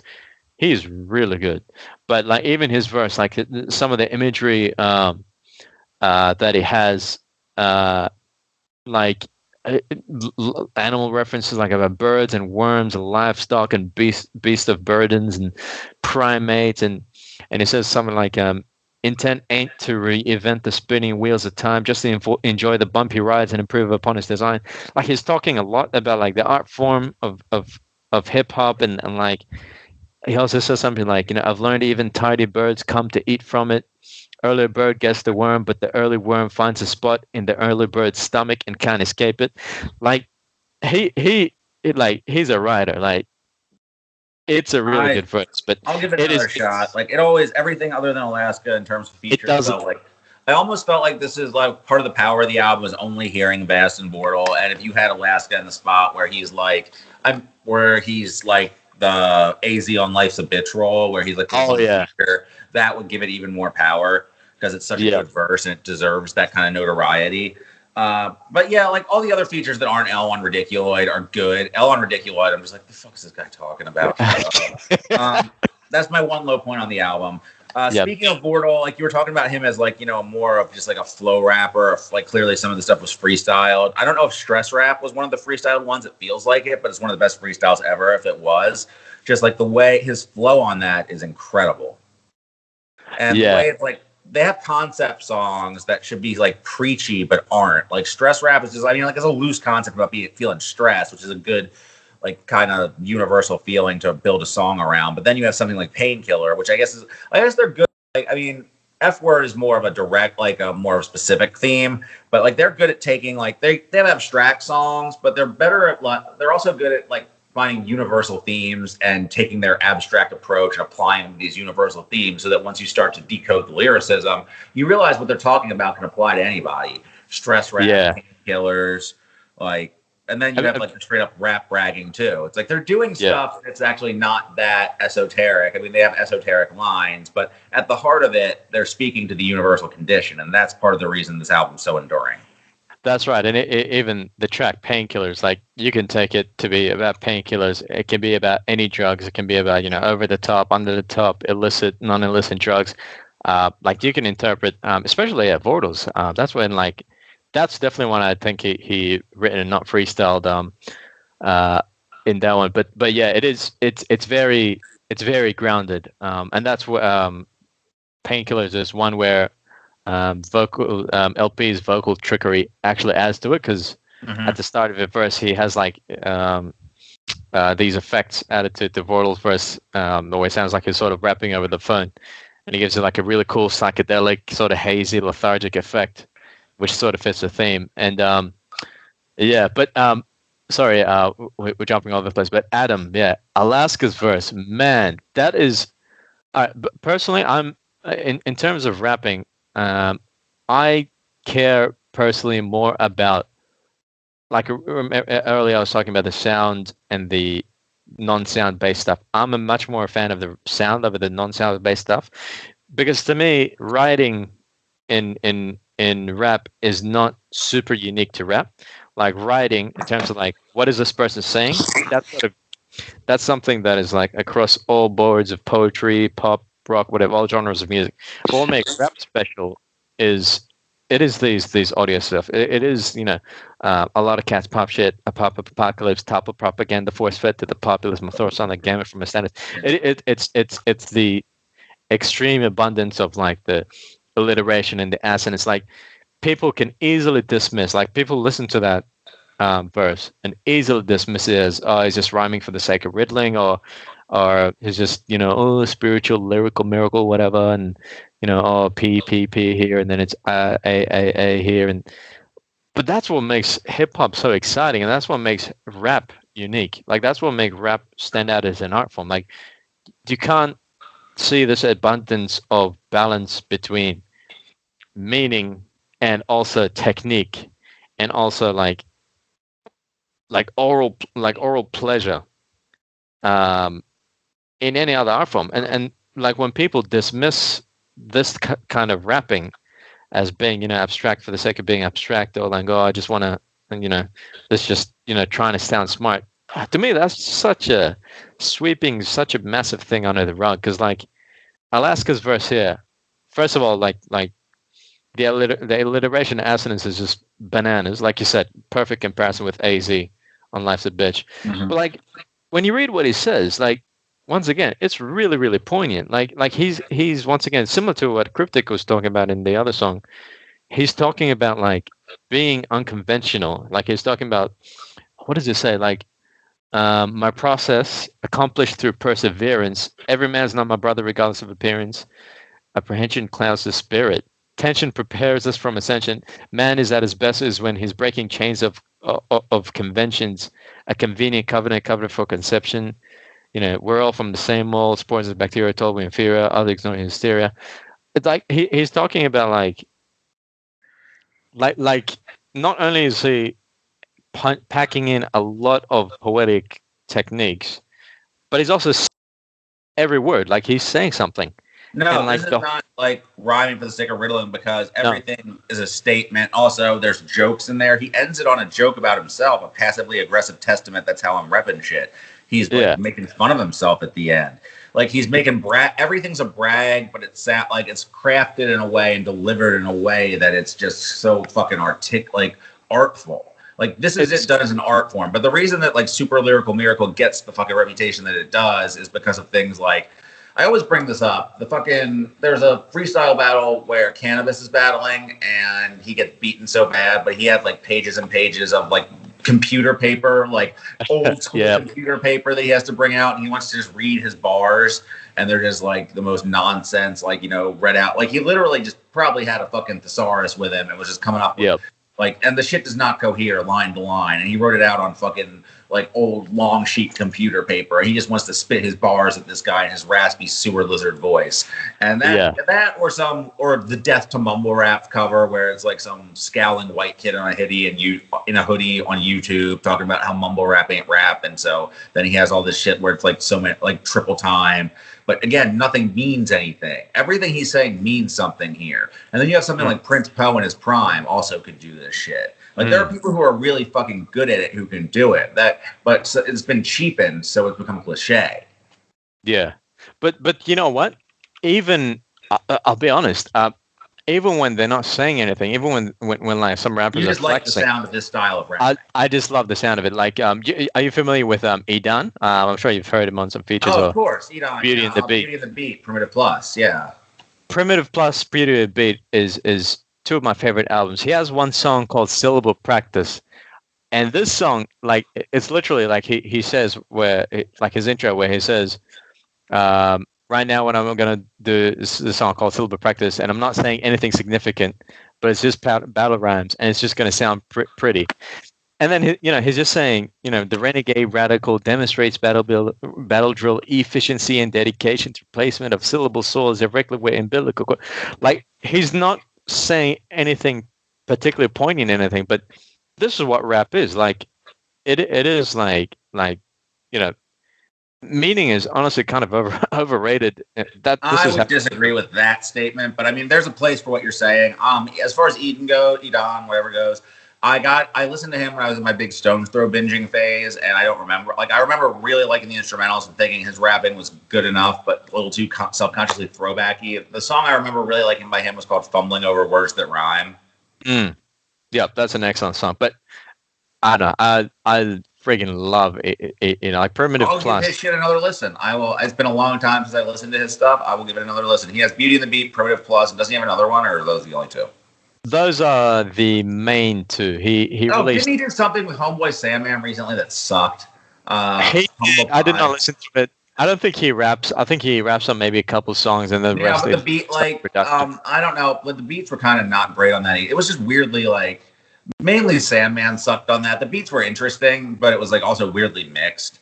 It was not great. I had expectations for that because I was like, Edon hadn't done anything in a while, and Sandman can be great, but he's super inconsistent. He's one of those dudes who can do that style, by the way. He can do that shit really well. Have you ever heard The Carpenter? Yes, yeah. I've heard that album that was at The Good Son or something years ago, like 20. I don't know when it came out. I like Homeboy Sandman. Not a big fan. He sounds. He has really good projects, and he has projects that can do without. He's definitely a really, really good rapper, but sometimes his shit doesn't translate for me. Yeah, but yeah, with Edon, with that song "Silver Practice," it sort of will tie in later, specifically with Funcrusher Plus, and how that sort of shaped how I look at hip hop and art in general. Where I just think that meaning is. When it's properly done, it's excellent and it adds additional layers. But sometimes it can be a bit of a crutch, which sounds a bit. I would actually agree with that. I would agree with that if you're really trying too hard to mean something, because you don't have something to actually say musically, if that makes sense, or if you're just not if the music itself isn't interesting, so you have the need to artificially inflate it by inserting surface level meaning into it, or not even trying to appear deeper than you are. I guess it's all about intention, and there's no such thing as bad idea necessarily. It's all about intention and execution. Like if your intention is not to have meaning and you don't, but everything else is fantastic, then the end sort of justify the means. But anyway, that was probably the 15th digression, but anything else about amazing. I mean, I know we can go on forever about the instrumentals. I think I have Who Sampled Up now actually on your recommendation. Some of these, Raspberry Fields, one of my favorite beats on here. That's got all the Bed of Eno samples, all from would that be Another Green World 73? I'm sorry. No, I don't think so. I don't recognize these song titles. Where the fuck are these samples from? From I think was it Here Come the Jets or something like that? Here Come the Warm Jets. Yes, Here Come the Warm Jets. Hey, that's a really nice. I guess that would be obscure for a hip hop sample for sure. Yep, and he samples on Raspberry Field that there's bagpipes and there's all these vocal experiments. That's Laurie Anderson.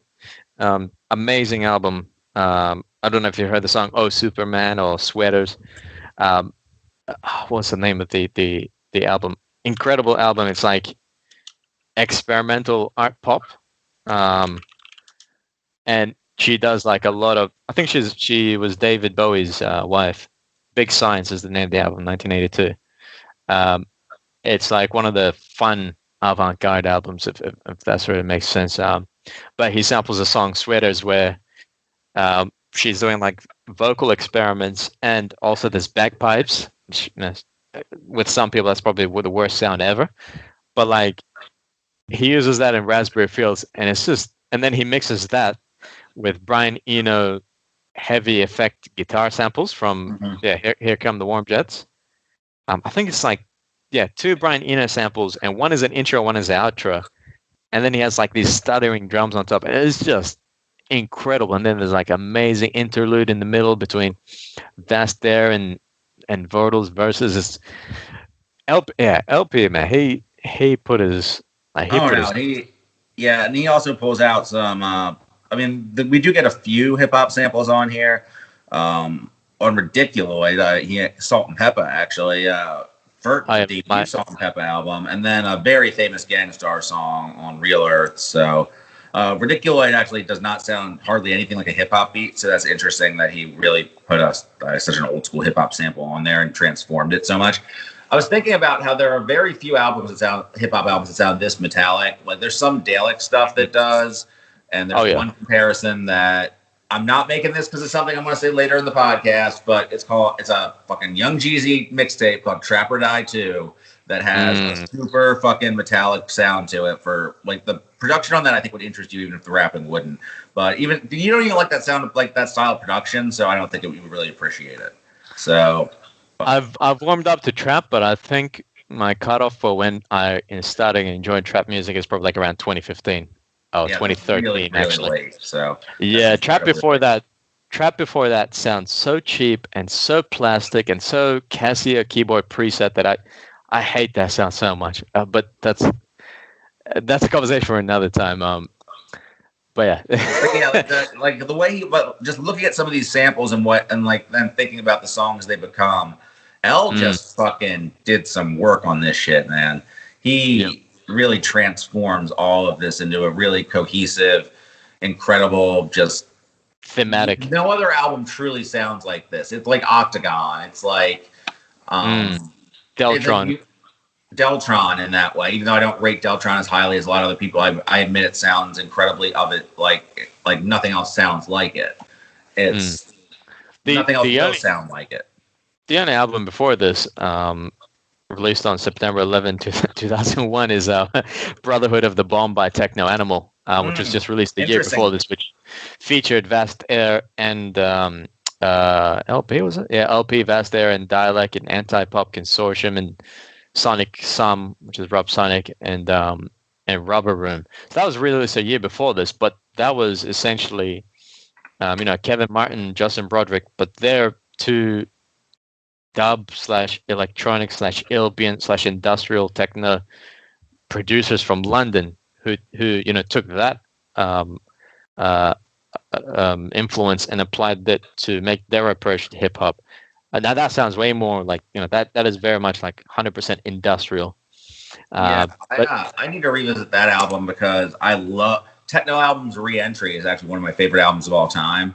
And I never really, I was only 50-50 on the features on the next one. So I think I listened to it once and I wasn't in a very good mood and I wasn't really in the mood for the album at least. So I didn't really give it a full listen. So I need to revisit that one because Re-Entry is one of my favorite albums of all time. I'm a big Justin Broderick fan. I think Techno Animal's sound is great. And now that I have more of an appreciation for a lot of that style of rapping, I'd like to revisit that album. So I've got Danger Doom, and then Edon, and then fucking Brotherhood of the Bomb. So I have a whole list of shit to listen to this. You got some homework. I can give you some extracurricular and some overtime homework too, but I'll leave you with better that. Than asking me to listen to like the fucking Bang Pow Boom outtakes or whatever the fuck Wyatt was trying to get me to listen to it for the last. Yeah, well, from regular clowns to some abstract clowns, maybe in some people's eyes or ears. But no, Brotherhood of the Bomb is like industrial hip hop. Like it's pretty much like taking a bit of dialect and making mechanical and ambient movement, all that sort of stuff. But last two things I probably want to say with Cold Vein, Pigeon and Scream Phoenix. Mm-hmm. Man, these Pigeon and Scream Phoenix is probably I'm a very mathematical and mechanical and robotic person. Like my brain, like I love consuming art, but I could not create art for like I have no creativity in any bone of my body. But Pigeon and Scream Phoenix are probably like the most emotional I've felt listening to music. Like just the concept, like and the production. Like I don't need to say anything, but it's just two of the best beats in hip hop ever. Like Pigeon. Scream Phoenix. Full stop. And the just like the verses, like birds of the same feather flock together, congested and majestic. No, no, no, no. Oh, that's in Scream Phoenix later, but like, so that's like he starts that, and like the whole concept of like pigeon being like a street rat, and just eating pizza crusts, and but it can still fly, and then like the just like they really Pigeon and Scream Phoenix perfectly encapsulate like the theme of this album of like obviously like escaping your environment, like your harsh environment, like the trap essentially, through creative expression, artistic expression, which is actually like a really really cliche theme in hip hop, honestly, but like they do 100% like effort with it, and then like going from Pigeon, which is like street rat, to Phoenix, which is the most high of all things that got wings and rising from the ashes. Just like conceptually, not even looking at the verses is amazing, and then like breaking down like some of the best verses in hip hop, like in these two songs. Like I don't know what to say, but quite like the entire. Like literally, all I did is just copy paste the verses. And I was like, I'm not going to read this. Anyone can do this. But just going from Pigeon, which is like kind of like somber and like a bit of like struggling and anxious, to Scream Phoenix is just sort of like optimistic, and it really is like the light at the end of the tunnel of the album. Just bookending this album with Pigeon and Scream Phoenix, which is a hidden track, and then Iron Galaxy at the start. It's just like they hammer in the themes of these albums, but not over the top of your head. Like it's woven in expertly. To compare it to, like, for example, I don't know, just pick an artist at random, the Insane Clown Posse. Like they don't really, like, they don't just beat you over the head with a theme. Just having a theme in and of itself doesn't make it a good theme. Or like you can have a theme and have it be prevalent without having like bludgeoning the listener with it. And these themes are readily apparent, but like even though the lyricism's abstract, again, once you decode it, they're speaking to universal conditions. And what they're painting is a picture of an iron galaxy, and like. What they're painting in poetic terms is a picture of an iron galaxy, New York City, that a pigeon, the people, or you struggling within the system, becomes a phoenix and bursts out of that iron cage. Like it can be related to like being like a black young man in the ghetto. It can be related to like being like a starving artist. It can relate to like hip hop and underground hip hop and the relationship between underground and mainstream hip hop, or just any person, like any walk of life, is in some sort of like struggle and just breaking free. Like it's in some ways it's super optimistic, but in other ways it's more like bittersweet. I mean, it has the moments of bleakness to make the moments of triumph feel that much more hard earned. Like before you get to be a phoenix, you have to be a shit eating, garbage eating street rat, and like you have the album's perfectly structured that way, with Painkiller feeding into Pigeon, leading to Scream Phoenix. It's such perfect emotional catharsis at the end of it. Fuck, I love this album, dude. Like, if you have not listened to this album, you really need to listen to this album. It's incredible. They have on Spotify now, there's a 20th anniversary edition, has the instrumentals at the end of it. I listened to it at work the other day. I listened to it at work last week when I was first prepping for this podcast, because we were originally going to do it last Friday. I'd never get sick of this album. Iron Galaxy always gives me chills. It's a fucking amazing album. It's pretty much perfect if you get Ravel's verse on Ridiculous. Like, and even that's kind of charming, and it's like, okay, like, you like even like just on a pure like his voice sounds cool over that beat. He made the beat. He should sound cool over it. We'll get over some beats he doesn't sound so cool over later. But we'll see. But we'll see about that. But fucking, there were some beats he did sound really cool over earlier in his career, and I didn't give him credit for. And that was on Company Flow's Funcrusher Plus. Yeah. So this is part of the trilogy. This is probably the album that actually not this one. Probably the Fantastic Damage is the biggest curve for me to get over. But this one, like personally, like this is probably this is one of my favorite albums. I like the Cobain more, but in terms of like changing how I view art, strangely enough, this album is like kind of like did that for me. Like something I was touching on previously, where like meaning and having meaning in your lyrics and the stages from concept to delivery and execution, and like all those sort of stages within creating art, and what is actually important in that and what is not important in that, and what can be done with that. Because essentially this album, Funcrusher Plus, it's 90% battle raps. It's 90% bragging about, some of the most cliche thing ever, which is rapping about how good you are at rapping, right?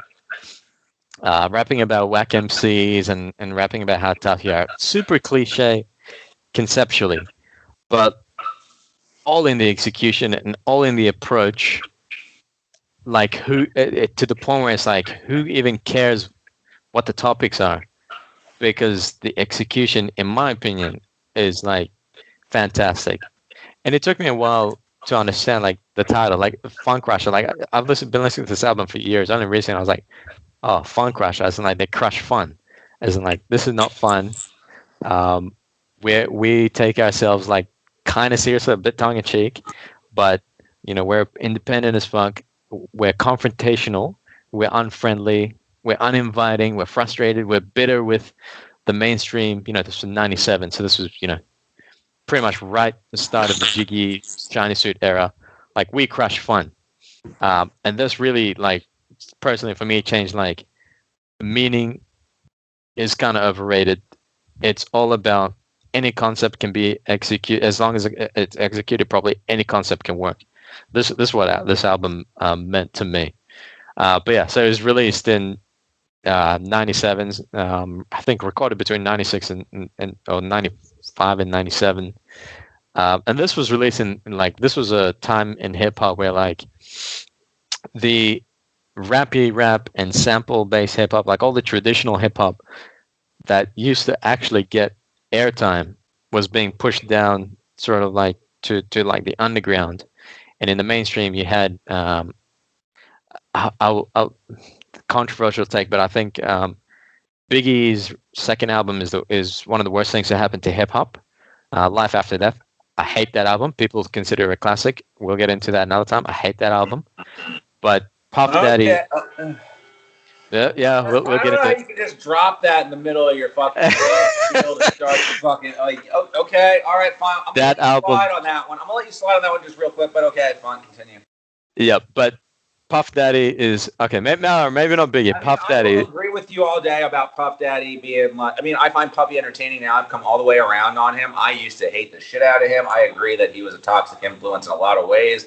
He's definitely a vulture, but like, he also made a lot of shit music. Like, I don't think there's actually a Puffy solo project worth listening to until probably Last Train in Paris, although the one before that had some joints on it. Because Puffy basically is a solo artist, and I can understand you probably hate all of this shit and or have not listened to any of it. Like, he just makes big budget, like DJ Khaled stuff, except he has way more money than Khaled, and so it's just like gaudier and more expensive. And occasionally he can buy better things, but it's like all assembly line, heartless, soulless, fucking he bought every part of it, and there's no feeling behind any of it. And anytime he tries to convey emotion, like, I'll Be Missing You is actually kind of gross. It's pretty fucking gross. Yep. But I guess with Puff Daddy, I don't know that much about him, but from what I understand, he popularized hip hop he popularized hardcore hip hop or gangster rap being, rap about some gangster stuff, put a cheesy, glittery beat on it, and then chuck a R&B female song hook on it, and that is the format. He did that, and also that is the format also for hip hop. Incredibly lazy sampling too, because I always point to the example of like he makes it so boomers don't think. I keep saying boomers in this episode, but like people in general fucking think that hip hop, like people who don't really listen to hip hop, think hip hop takes no talent to make the beats or make the music itself. Because at the time it was because of shit like lazy ass samples, or like there's a song called "Come With Me" from the Godzilla soundtrack. It's Puffy and Jimmy Page, the guitarist from Led Zeppelin. It's just the riff from Kashmir. That's I know that song. Yeah, it's not good. And Puffy would do this all the time. He actually has a song with the Locks that I think loops "Do You Think I'm Sexy" by Rod Stewart. With Jadakiss and Styles P and Chic Loach. Oh yeah. Oh, that whole like 97, 98, 99 East Coast hip hop. That is such a blood for me. Like I had. You won't like it. Don't bother. You won't like it. Don't bother. So whenever people talk about Styles P and the Locks and all these people and how they're legends, I'm like, I mean, I like Styles, I like Jada, but that particular period was not good for them. But yeah, I'll be honest, I haven't given. Maybe that's my homework. Maybe I'll listen to some P Diddy and Styles P and I don't think she's gonna come in and shit all over it. Yeah, I but could probably find you some good Styles songs. I don't think you'd like any Diddy, so I'm not gonna bother giving you any Diddy related homework. But yeah, but I think I guess my point being, Funcrusher was like it stood out to be like how can we push this to be like the most antithesis, like we're making a statement, we want to represent sort of everything against that. How can we do this like in the most unfriendly, like independent as fuck way ever? And that's how like this album, and like when I sort of put that album through this frame, and just going through it, I just love this album. Like it's a really important album, like in terms of not just breaking the mold of hip hop beats, but like rapping. Like before this, the only people sort of you had were, of course, you had Project Blood, who they were doing like verbose and like really like spoken word offbeat rapping. A few years before this, and then you have Organized Confusion to an extent, and then you had like Saphir and Souls of Mischief, and of course Cool Keith and Ultramagnetic MCs. But even then, Ultramagnetic MCs they had some of the same like super scientific jargon lyricism, but they're still relatively on beat. But I feel like after this album, where this is where I think even Alaska mentioned this. He said that everyone in Adams fan was trying to be Funcrusher Plus. Like this was like the album that they looked up to. So like honestly, without Funcrusher Plus, there would be no Cannibal Locks. There'd be no Anti-Con, which would make you happy. But there'll be no we'd all be better off. But there'd be no Aesop Rock, Anti-Pop Consortium, Elucid, maybe even MF Doom was. I mean, there'd be no Milo without Project Bloat, actually, but still. Yeah. So I feel like Hellfire is more due to Bloat because Hellfire is due to Low End, Low End is due to Bloat. But Bloat out probably we'll might get to Bloat sometime, but Bloat out probably. Eventually, we're gonna do separate episodes on Milo and Mike. So and we might specific Bloat app probably we might do that. That would have to be Trilemma though for sure. No one else would do that episode. He's a freak when it comes to Bloat, but Bloat are probably the most original. Like I can't trace anything back from Bloat that they were influenced from, like in terms of pure originality. But anyway, that's a massive conversation of itself. But so this album, to me, like the production on this is definitely like, so this was LP's first attempt at production, and this sounds like different from Cannibal Locks, because listening to an LP interview, he said where he really started experimenting with production. He said with Funcrusher Plus, this was like his first attempt at production. He was learning everything on the way, and then he wasn't really experimenting with. He was mainly just doing melodies and samples. Sorry, it was mainly in rhythms and samples, but then he experimented with melodies later on with Little Johnny from the Hospital, and so on after that. But still, some of the production in this is still for 96, 97. There's nothing that quite sounded like it before. Like it's still boom bap, but it has this like almost creepy or like raw like atmosphere, but it was still like it was kind of dark, kind of boom bap. It was still a bit traditional, but it's still like a little bit atmospheric. I don't know. In his review, compares it to RZA a little bit, or no, actually, Too Broke to Care compared it to RZA. I hear the RZA in it. There was more of a jazz, it was more laid back than I was expecting because I was coming into it from a later L perspective, actually, because this was the last one I heard. And at this point, spoiler alert, I don't like Van Damme's the one I don't like. I like this one. I didn't like it at first because I thought they weren't saying shit, and so I'm just going to cut you off and talk about why my experience with this album. Because Go ahead. initially, so I'd heard all the other around this time, around when I got into Cold Vein, I listened to the Solo L as well as Aesop and Sage Francis and all that. I didn't really like any of. I told you the ones I liked. I like Mr. Lift. I like Gene Grab. And so I eventually came to this one. I was like, well, I might as well finish it and listen to this. And I'm like, well, it's less annoying, but they're still not saying shit. They're really not saying shit more than anything else. And I don't know. I just thought it was too busy, and I never really gave it much else of a listen beyond that. So then I wrote when I was done on a review binge, I wrote like a pithy review based upon that. And I listened to it again for this podcast much later. So this was coming off about 15 years. And at that point, I had not listened to very much, if any, Kool Keith. And if I had, I'd probably just Octagon. If anything, it'd been Octagon. And Zilla Rocca, Wrecking Crew hadn't happened yet. I'd only listened to Alaska on Cold Vein. I hadn't listened to any other rap like this that had been influenced by this. So with 15 years of fucking perspective of shit that had listened to this and growing appreciation for this style, this album is really fucking good. This album is excellent.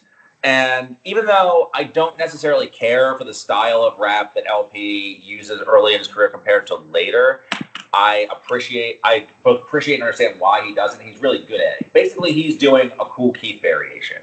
This is a variation on Ultramagnetic Kool Keith. Not sort of. Kool Keith. That's what I get out of this, is like he's kind of doing Ultramagnetic Kool Keith, but not as many jokes, or they're different kinds of jokes. One of the things I used to say is that LP didn't have a sense of humor, and I would formally like to retract that. And like sometimes I don't like his jokes. That's different. That's not the same thing as him not having a sense of humor. He also didn't talk about his dick as much as I remember, which is good. Like that's something he's developed later in his career. And we all wish he would stop talking about his dick quite so much and run the Jewel songs. But I think he does it because he knows that it pisses people off. And, he's self-aware about it. That doesn't mean that it's pleasant all the time. But a lot of the things I found obnoxious about this album from memory aren't necessarily criticisms of this album. They were things that I thought about Funcrusher and, oddly enough, early Aesop Rock. I think they all kind of blended together for me. I feel like it's more, like, it's aggressive, but not nearly as aggressive as Fantastic Damage, I would say. And there is still, I think, kind of a laid-back quality to it compared to later L work. There's still just two dudes talking their shit quality to it, even though that it still is very driven. Like, I think for Boom Bap, it's got a lot more energy to it. Like, this isn't Tribe or De La. It's a step above that in terms of, like, what it's delivering to the listener in terms of hype. I think, I would say probably a little bit of RZA, a little bit of probably like the Beat Miners or something like that, where it's influenced by independent hip hop like of that time, which is rare.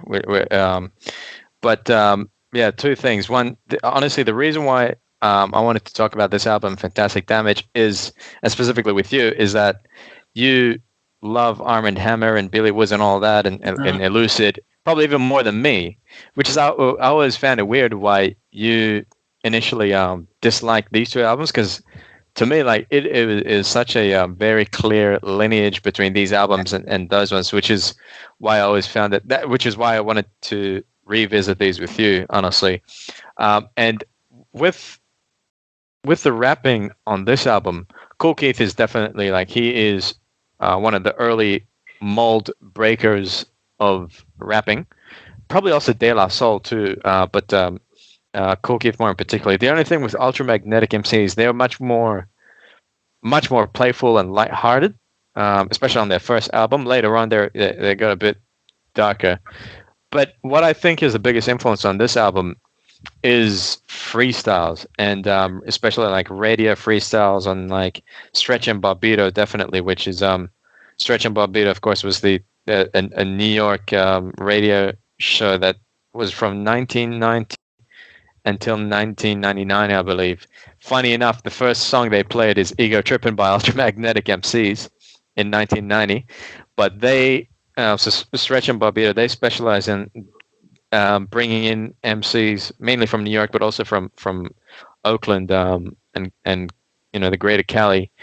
And they invited all these rappers in, pretty much like how all of these legendary rappers had their start. Big L, Jay-Z, Wu-Tang Clan, Freestyle Fellowship battle Wu-Tang Clan, I think, in an episode or in a show. And is it on YouTube? Yeah, I'm pretty sure the Freestyle Fellowship versus Wu-Tang Clan is on YouTube. I think I saw a bit of a clip of that. How much? Like, I don't all of them though. Like, is this all on YouTube? Like, wait, did they put out This Isn't Out? Like, was this like all on the radio? Like, fucking. It's I've found heard some of these. I've definitely heard some of these, but you've heard so one of the tracks on Funcrusher plus 89.9. So that's from the stretching. I've absolutely heard that one. I know what you're leading up to, but yeah, but I'm trying to think. Yes. Yeah, but yeah. So there's scattered clips on YouTube of videos. There's a really good documentary for Stretch Bobito that was released, I think, maybe like 5 years ago. Oh, of course I know this shit from their show. Yeah. Which must watch documentary where it features people from Fat Joe, Jay-Z, Stretch and Bobito Radio that changed lives. Released in 2015, basically about the history of this radio station. But essentially, they'd invite a lot of guests who wanted to promote their upcoming albums. Either Eminem got to start here too. Either they would bring in pre-written rhymes and spit those rhymes, or what they would do is spit off the top of their head. And this is also around the time where freestyle, the meaning of freestyle shifted from being a non-conceptual written rhyme to off the top of your head. And it's with that like the shift towards like rapping off the top of your head, where you're not writing your lyrics to fit stanzas. You're not writing your lyrics to fit neat bars. You're not rapping within the beat.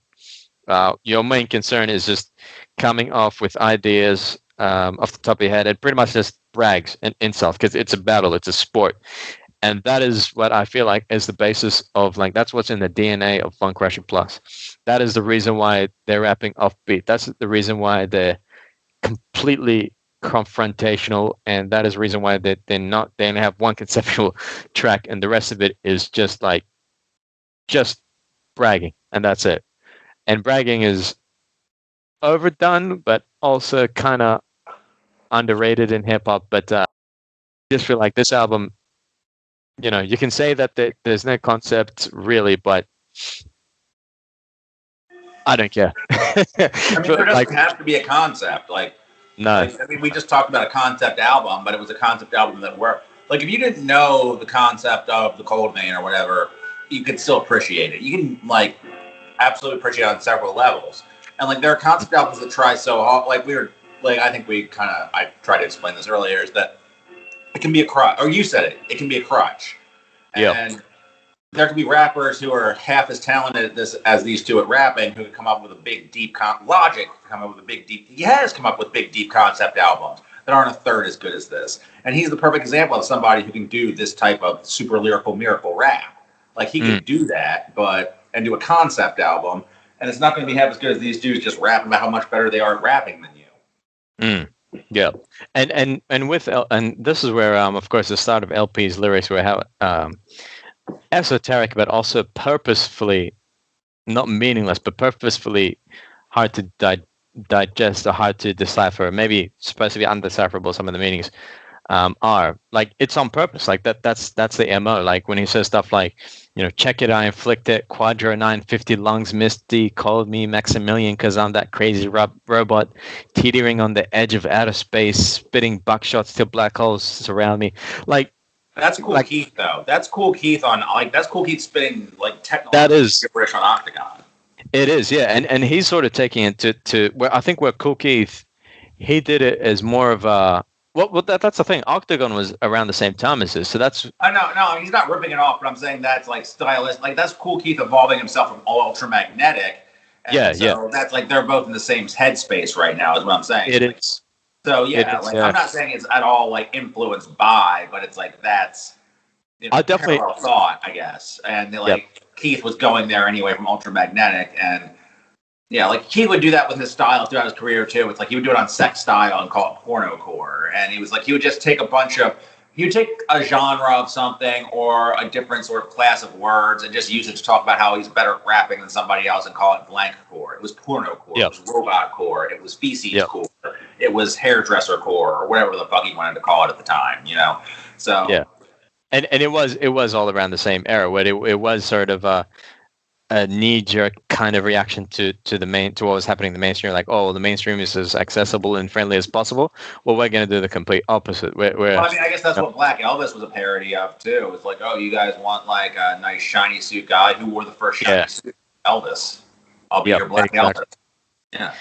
And yeah, there's definitely a Cool Keith influence. It's still, I think the approach is, Cool Keith is very more satirical, and he's more much overtly comedic.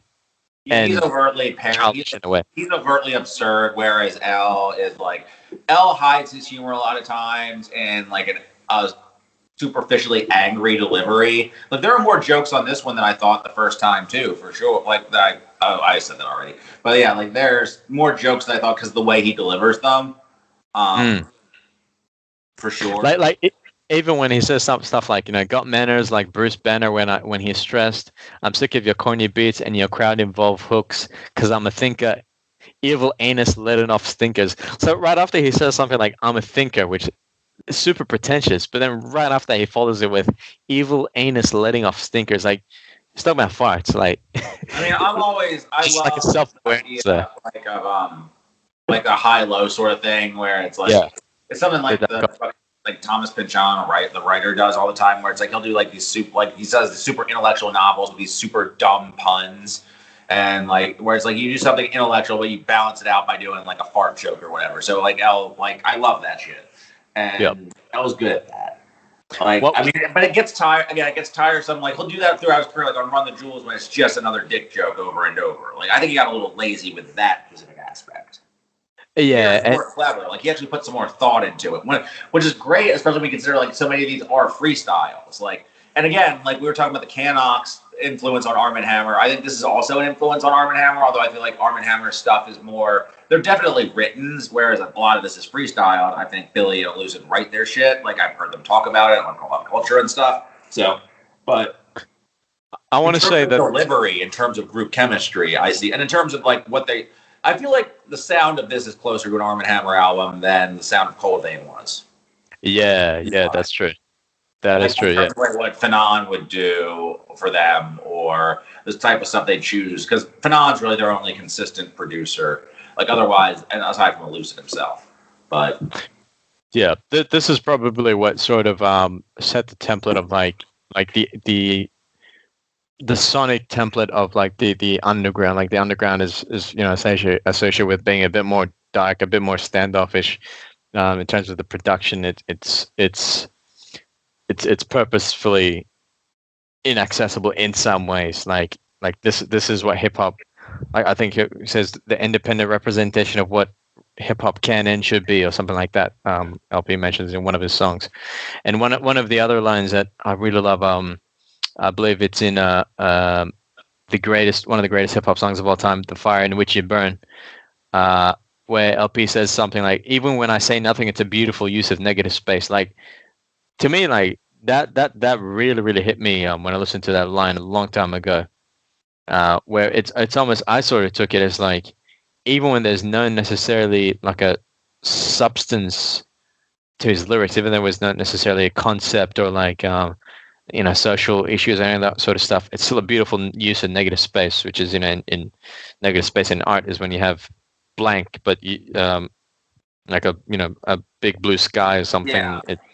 There's still a purpose to it. Like there's still an artistic purpose to it. It's the notes he doesn't play.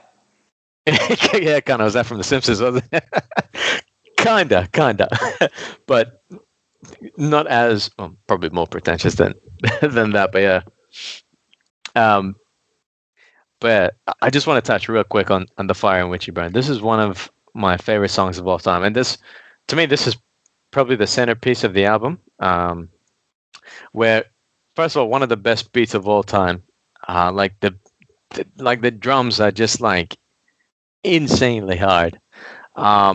There's like sitar and like the scratching and like the effects, and then like 1, 2, 3, 4 like of the like best verses probably in hip hop, with Bruin as part of the Juggernauts and J Treads and then LP and Big Just,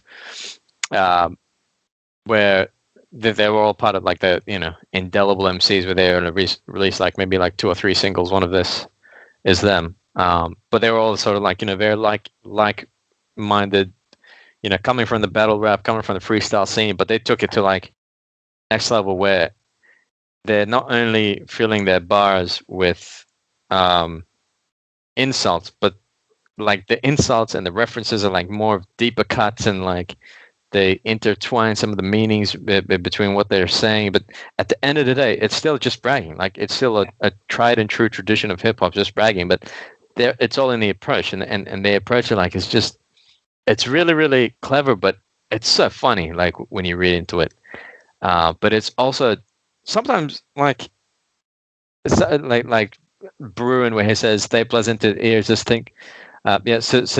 So our front keep the tone vexing, but to the head stay pleasant. To the ears, just think of Lauryn Hill on phone sexing. And then J Trend says, "Cause on the mic I got more presence than attendance in a class of schizophrenics here." That's, I mean, if you want to be technical, that's not schizophrenia. That's I forgot what the proper term for it is, but anyway. And then LP, who says, "I wasn't born in a manger, but I still received 3 gifts alphabetically listed. They're Big Just, Mr. Len, and I," which it turned out he was just goofing off, and then like it did, like the joke is that like it didn't even make sense how it's alphabetically listed. Like people would read into it and try to decipher, like, is it their first names, is it their last names, is it M and the B and the I? Like the point is that it's not really supposed to make sense either way. He's just goofing off, and that's the interesting thing about this album, is that on one level, like on surface level, when you listen to it, it comes off as very standoffish and very serious. But when like you think of who these people are, these were people between the ages of like 17, 18, 19 to like 25. These were like young inner city kids or young adults running around the streets of New York and just spitting freestyles. Like they were just goofing off in a way. Like they were cocky, but they were also goofing off. They would write and they freestyle these verses just to impress their friends, and then take it to the radio and whatnot. So like there's like this sort of like layer that you unpeel behind like all the seriousness and whatnot. Like it's just people having fun. Like even though it's called Funcrusher, like to them, like this is really fun. Like I think the crushing of the fun is more in the terms of the sound, the production sound. And again, like if you look at the beats behind it, you'll see a lot of what L would do later on in his like set in terms of what he's sampling. He's sampling prog. He's sampling like kind of like there's a Shelley Duvall. Was that a Shelley Duvall, the actress? I can't believe, was she a singer? I can't be reading that right. Let me go back to that. But like I saw an Electric Light Orchestra sample on there. Yeah, he samples. He samples Shelley like Duvall. No way. Like that must fucking. Is it a vocal sample? Yeah, from the fucking Popeyes, dude. Oh, he samples Popeye. That's right. Yeah. Popeye soundtrack. He does. Yeah. Yeah. This is '97, man. That is amazing. That just blew my mind. He also samples an animated Lord of the Rings cartoon, which I posted. He sampled the Ralph Bakshi Lord of the Rings, but yeah, the Ralph Bakshi, yeah, and like from '97, and for a dude's first attempt at production, like it is fantastic. The beats, Population Control, Collude, Intrude, Bad Touch Example, 8 Steps. Tragedy of War has the 3 beats, correct? Is it that or Fire When You Burn that has the 3 beat switches? Probably Tragedy of War, because Tragedy of War is the three verse structure. Yeah, that's in Tragedy of War. That's yeah. One of them has like 3 separate beats. I'm pretty sure it's Tragedy of War, because Tragedy of War is supposed to be like a 3-act structure. Like that's the concept song, right? I think you're thinking of Fantastic Damage. I think it's the Nang. Sure. Yeah, the Nang, the front, and the bush, isn't it? No, that's the Nang, the front. That's the Nang, the dang, the shit. I'm thinking of. Oh, you got me confused there. Tragedy of War in 3 parts. I'm looking at the track list. I knew it. It was the one before the Fire and What You Burn. One of those 2 songs has 3 beats. Oh, I remember it. Yes, and like the first beat is the one I didn't really like on the album, but it only sets you up because the second and third are my favorite beats, are like two of my favorite beats on the album. Yeah, where he has like the steel drums and the the steel drums more of a on mysterious beat. Yeah, that's so good. Yeah, like, if I almost wish I'd heard this before Cold Vein. Like, I wish I heard this chronologically, because maybe then I would have appreciated Fandam more. Maybe. I doubt it, because the stuff I don't like about Fandam is I feel like I'm giving this short shrift because I really wish I'd listened to this more. I hate to say, oh, I was so fucking busy, but I honestly was. Like, still, like, I really liked it. Thank you for having me listen to this again, because I was really giving this short shrift for no fucking good reason. It has been very influential in a lot of music that I love. Like, honestly, what got me really to appreciate this most recently was one of the albums that I've been super into this year was Zilla Rocca did the production for Alaska called Cargo Cult's Nihilist Millennial, and that gives me heavy vibes off this. And they actually have a track on there, the one track Zilla raps on, and he just does production for the rest of it, where they shout out Company Flow. It's just they go back and forth the whole time, talking about rap duos and shit, and Company Flow is the one they mentioned on the hook. So that, I think, specifically had me primed to really get into this. And I would say that 73 minutes is a little long, maybe, to hear two dudes just battle rap the whole time. But these dudes are so good at battle rapping, and this production is so good that it's really not. And they keep they keep it fresh too, because like fresh in terms, not like, fresh like the slang, but fresh like fucking in terms of, like, they throw in the Stretch and Bobbito, they have the scratch at the end, they have the one concept song, they vary up the track lengths. It's not just one track of the same length, of the same sort of tone over and over and over. L was already good at album sequencing. Like, L is very good about, as an album artist, I would say that way. Everything is stuff I don't like as much, like Fandam or Cancer for Cure. Like, there's a craftsmanship in the way he does it. I can't fault him for that. Absolutely, yeah. There's craftsmanship and originality in his approach. Like, he's really like no other for his time, especially. But even going forward, there's a lot of not direct imitators, but there's a lot of direct influences from his style. But it's still like, even like when I re-listen to I mean, I listened to Fantastic Damage heaps, but even when I re-listen to it for this, there's nothing quite like it, like that captures the franticness of it. Even Funcrusher Plus, in terms of the rapping of Funcrusher Plus, there's definitely, like, I could name about 15 or 20. So I guess we're formally moving on to Fandam. Do you want to do that? I don't think there's much else to say about Funcrusher Plus other than what you said about the length. I kind of agree, but I don't really know what to trim. Like, my gut feeling says what was it? The song. There's the other thing I want to say. Big Just, he's not a slouch either. Like, LP, I feel like we kind of gave him short shrift because we hardly talked about him, but he's outstanding. He raps just as well as L. Some songs even better, I would say personally. His rap voice is more to my taste. Like, if I heard this at the time, I wouldn't have had to adjust to his rap voice at all. Because the one thing about L's rap voice is that, like, now I hear the Cool Keith influence, and the other thing is I listen to dudes way weirder than L sounds now. But like what he's going for, like, I'm trying to think of a modern, like, exhausting. Like, the modern day analog I think of somebody who kind of does the same thing is Al Divino in terms of style, where it's just hitting you and hitting you and hitting you and hitting you with references that might make sense and might not, and they're over your head, possibly on purpose, possibly they're the deepest thing you've ever heard, you don't know, because he's just hitting you in a flurry, and possibly the fact that he's just giving, and it's probably the fact that he's giving it to you in a flurry that's the point.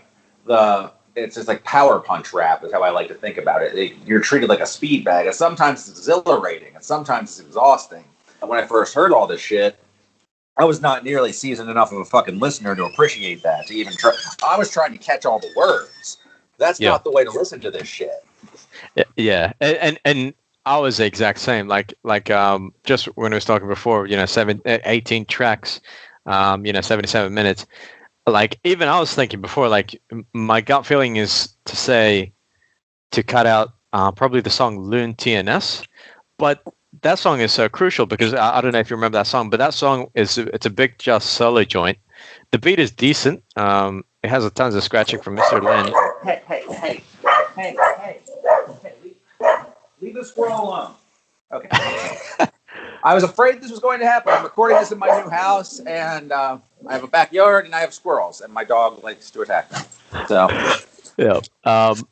But yeah, so this the is going song. to happen at some point. John, get away from the squirrel. Okay, I think it's gone. You were saying?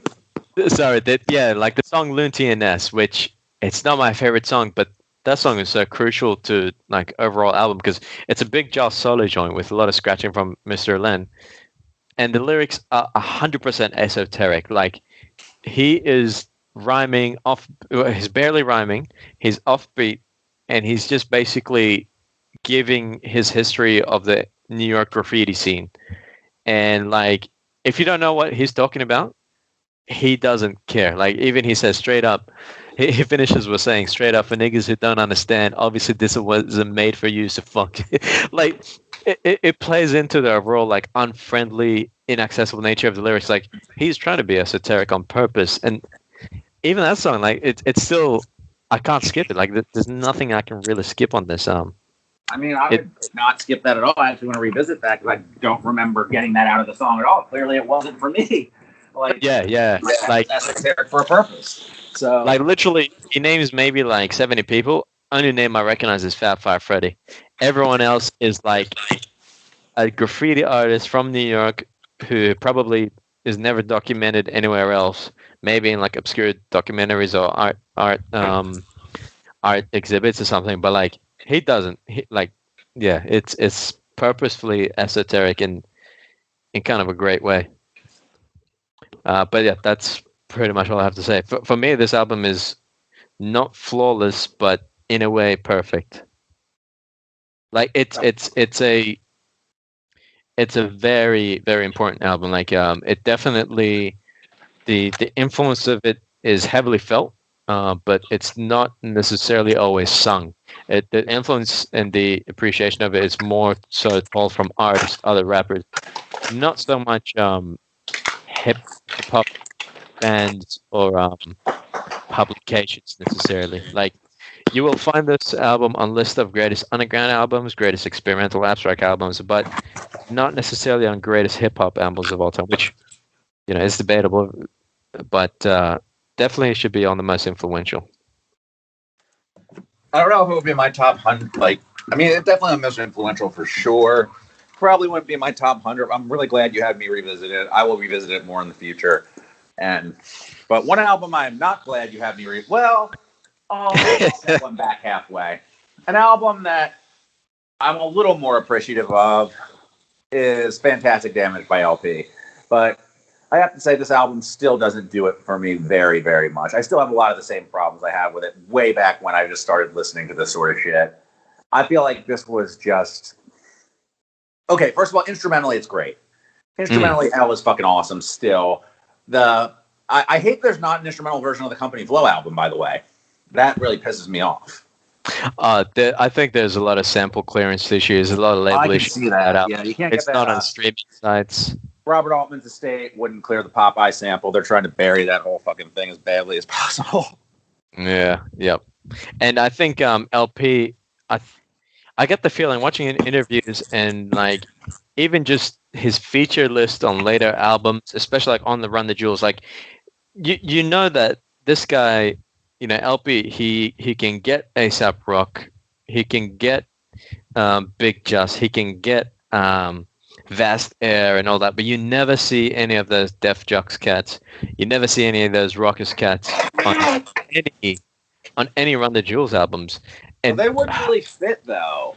Like what Run the Jewels is doing, like even though instrumentally he's still evolution of the same stuff. What else? I mean, he still raps about the same themes. Like the class consciousness is still there. The battle rap aspect is still there. But I feel like it's in a different place somehow. Which I'm not begrudging. Whereas A$AP's in the same place. I feel like from the new A$AP album, A$AP seems like he's still in the same place. Which that's not a diss. That new A$AP album is my favorite thing he's ever done. Okay. I haven't listened to it yet, but I'm not saying you should. You will fucking love it. You will fucking love the shit. All right. Okay. All right. I think I just saw Fantano gave it a reluctant 7. I don't but, care what Anthony anyway. Fantano gave it. Yo, new rule. We do not I know, yeah. on our show. That's it. Our show, you're not allowed on the show anymore. That's a rule for all guests. Well, like Funcrusher Plus, he's not maybe one of the greatest, but his influence on radio music is undeniable. I hate that you're right. I fucking hate that you're right. Yeah, but anyway, Funcrusher Plus, he's very annoying. I can't stop fucking talking about him for some reason. but yeah. Also, I said A$AP Rock, but I know the reason why. A$AP Rock and LP, I do not have the best relationship. Yeah, ever since I think it's to do with Camuteo. Camuteo, yeah, or I don't know how to pronounce it. Yeah, I don't know how to pronounce it, but it's to do with his death, and I think Def Jux as a label falling apart. One of it is, I think Alaska might have mentioned this. It's to do with how LP and how people from Def Jux didn't find how LP treated they kind of felt he was capitalizing off of the fame of his death, of Camuteo's death, who was not only a label on the roster of Def Jux, but he was also a friend with a lot of those people. So I think a lot of people, especially A$AP Rock, felt that he was being. I know they put out a posthumous album that people did not like that he put that out. Yeah, which heavily influenced Kid Cudi, believe it or not. Kid Cudi cites that as one of his favorite albums and one of his bigger influences. Kid Cudi's friends with Cage, who was on Def Jux. And you can definitely hear the Cage influence in Cudi's music. Yeah, it's a really interesting lineage there. Especially considering how huge Kid Cudi is now. But on the second Cudi album, I think, yeah, he was on Man on the Moon too, I believe. I remember thinking that was the most bizarre. I didn't know any of that influential shit, and I was like, that's the most bizarre feature. That album had a really weird feature list. It was like St. Vincent, Mary J. Blige, Cage. Yeah. I feel like Cudi didn't follow his music. I actually liked that album more than my review would indicate, and I already liked it a decent amount. I had it at a 6. I probably have it at a 7 or an 8 now. I mean, Cudi rapping is always like hit or miss, but it's got a really great sonic palette, and I love his dumb singing. It's not good singing, but I love it. So, you don't like Kid Cudi, I assume. I don't like Kid Cudi outside of Kids See Ghosts. Honestly, his singing didn't. His singing got good much later in his career. Like his Man on the Moon 2 and 1, his rapping and singing is so flat. His voice, like. No, I don't see too much difference between his singing on Man on the Moon 2 and Kids See Ghosts, to be honest. I don't know. I think he just found like the register or key that he works in, and he stuck to that. Whereas before, he's just very. I can see that. I feel like. Well, the other difference is that, and throw up the Kanye time graphic. Kanye is producing all of Kids See Ghosts, and Kanye's always been the best at producing Cudi. Period. Yeah. But yeah, that definitely plays a big part into it. But also, Kid Cudi in like going back to the Cage connection, the Camuteo, Kid Cudi is sort of like that point between the old pre-internet alternative hip hop and like post-internet alternative hip hop, where he is someone who can be both influenced by Kanye and Def Jux, where they're both alternative hip hop in their own ways. Kanye West, he was like middle class rapper who gained tons of success, and during the Bling era, and like with his increasing success, that's when like the Bling era started falling down. And then the Def Jux side is obviously like the anti Bling era kind of stuff in a sort of a different way. And Kid Cudi is came right at that time when like everything on the MySpace era, whatnot, where it's someone who can be influenced, no longer influenced by just his region, but influenced by whatever he finds on the internet, which I guess that's an interesting thing. Tried to talk about this on the second Germ episode of the Mock Heart Lemonade one, about like the mainstreaming of weirdos, and I think in music and rap particularly, I think Cudi was a big part of that, like just kind of and like internet influenced, following your following strange, like more left field influences for hip hop. Like Cudi definitely broke that out in a mainstream sense. I mean, I think Kanye made it more palatable, but Cudi is more left field than Kanye in a lot of ways in terms of how he looked and how he sounded and the music that he made.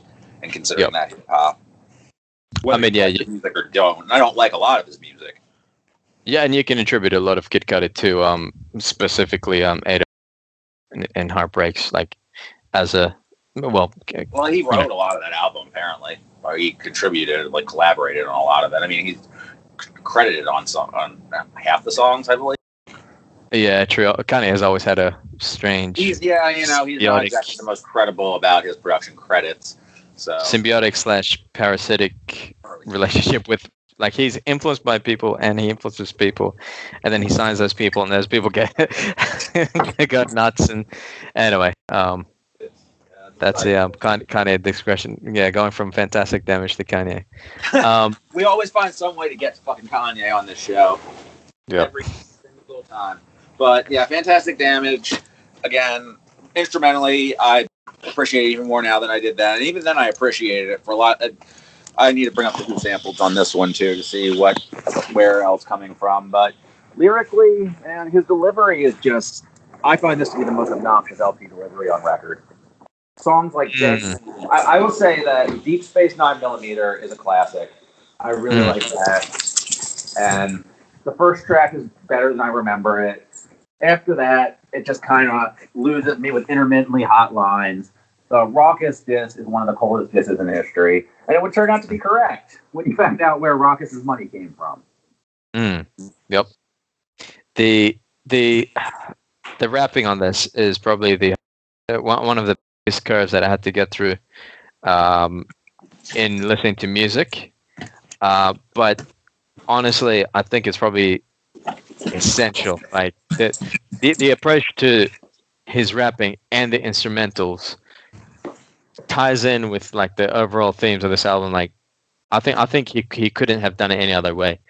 The interesting thing about this album is that when you watch a lot of interviews, when you read interviews from LP and talk about like his influences, he never even though he's very left field, like his influences come from very left field, or rather his music that he produces and raps, it's very different from the 90s, but he always cites like the whole deaf beat drum machine era, which is like, Run DMC, Bully D, LL Cool J, Fat Boys, and that sort of stuff, where it's, following the downfall of disco rap is when you have this, quote unquote hardcore hip hop or deaf beats hip hop, where rather than having a backing track of either live instrumentals or funk or disco breaks, they just had like raw 808 drum machines, like super skeletal, super minimal, super like electronic, artificial sounding beats, which sound very dated and very of its time. Like if you go back and listen to that music, like there is no way that like a lot of 90s boom bap has aged gracefully, where it's the style has been held the candle of that style has held and stood the test of time. Whereas if you go back to Run DMC or Schoolie D, LL Cool J, like there is no way that sounds just like 1985 and nothing else. But what he does with Fantastic Damage is that he takes that mechanical, robotic, cold style, and he just like pushes that to its like logical conclusion in a way on Fantastic Damage, where he changes it from like a boombox to like if that boombox was like a Decepticon, like that boombox transformed into like a mechanical, like freakish beast where it's just like sputtering and got all these like wheels and mechanical whatnots and higamajigs and of course what he says for his influence was this was just like how noisy New York is, like how dense and chaotic it is, and of course the Bomb Squad is a big another influence. I was about to say that every review I read of this invokes the Bomb Squad and says that they definitely sounds like specifically Black Steel and the Hour of Chaos, or Fear of a Black Planet era, Public Enemy. That sort of sound is what they feel, and I get that. Yeah. I get that for sure.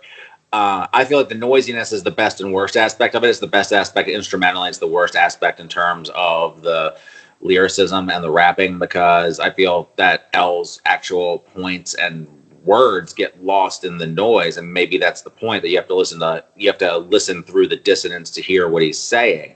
But I feel what was an asset on the Company Flow album, the torrent of words, just becomes a detriment here, because like he's trying to make greater points. He's trying to evolve the Company Flow approach to actually craft it into themes. And this is where I would say what you're saying about meaning becoming a crutch is a crutch for him on stuff like Dead Disney and Stepfather Factory, where he has these very specific pointed themes.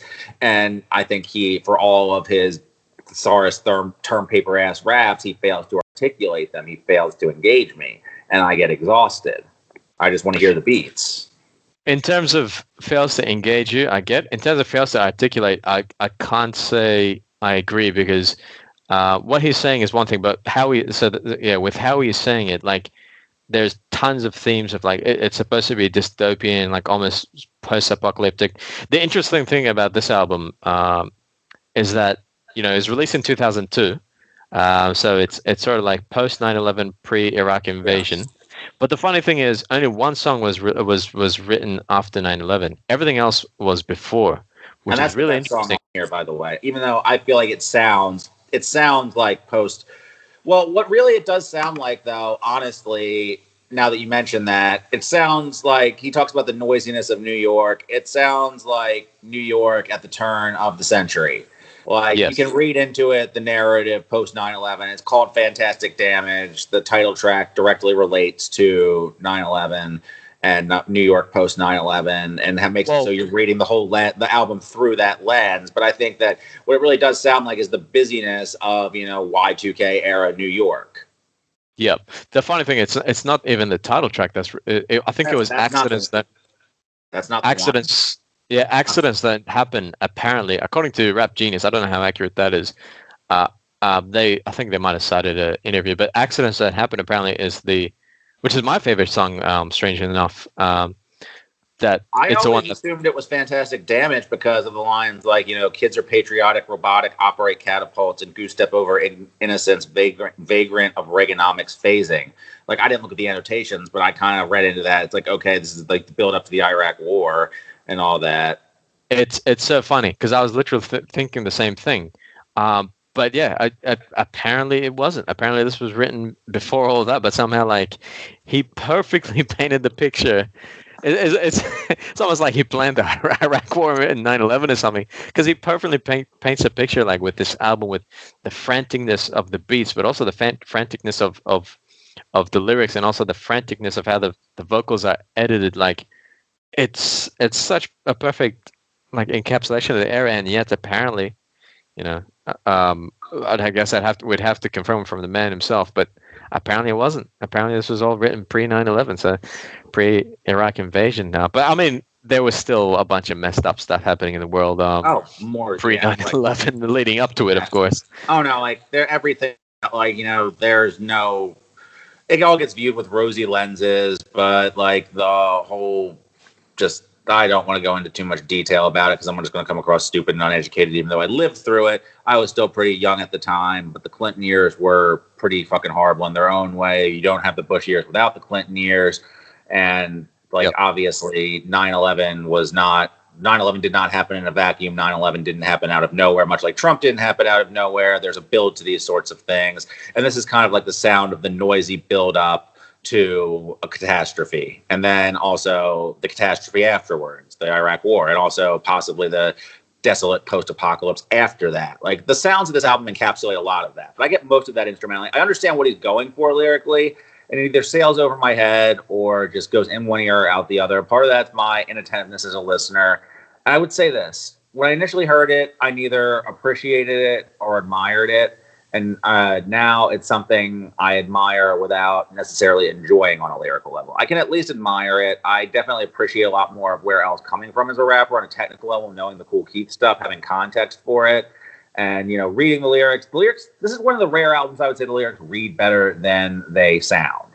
And I think this actually goes back to maybe a conversation that was from Call Out Culture, not one about Def Jux. Actually, it was one of the it was the Arm and Hammer one. I think Elucid was talking about how he wouldn't ever want the reason they don't include lyric sheets is he doesn't want people to be able to read along. He doesn't think rap is supposed to be read along to. It's not a written art form; it's a spoken art form. And so where do you fall on that discussion? To me, yeah, I think I kind of hinted at that too earlier. In terms of like, yeah, it's a spoken art form, not a written art form. The strengths in both, but what makes rap specifically unique is the sound aspect of it's a poetic devices that uses the sound devices in combination with the non-sound poetic devices. But with I don't know, I think I said this before, but I just love LP's voice. Like his voice is made for rapping, and the vocal edits on this, it's something that's not necessarily you can read it because if you read a lot of his lyrics, you draw a lot of meaning from it, and I understand what you mean. Where when you read it, you're like, oh, that sounds interesting, but then when you listen to it, you're like, okay, I'm lost. Like three lines in, and I'm already lost. But I think that's the point. Like with the vocal edits, he similar to techniques that he had on Cannibal Ox, called Vein, but he just like magnifies it, like the overdubbing and the vocals, like the it's almost like the next line is in a rush to like get in before like the line previous finish. It's like it's super frantic and it's super like schizophrenic where it's completely on purpose, but which I really really hated at first. But like the more and more I listened to it, I was like, I couldn't see it done in a more perfect way, and I couldn't see it done in any other way. Like where it's like every line is like a person in a queue, just like waiting to like push and rush to get in. Like you can say that it makes it unlistenable, or you could say that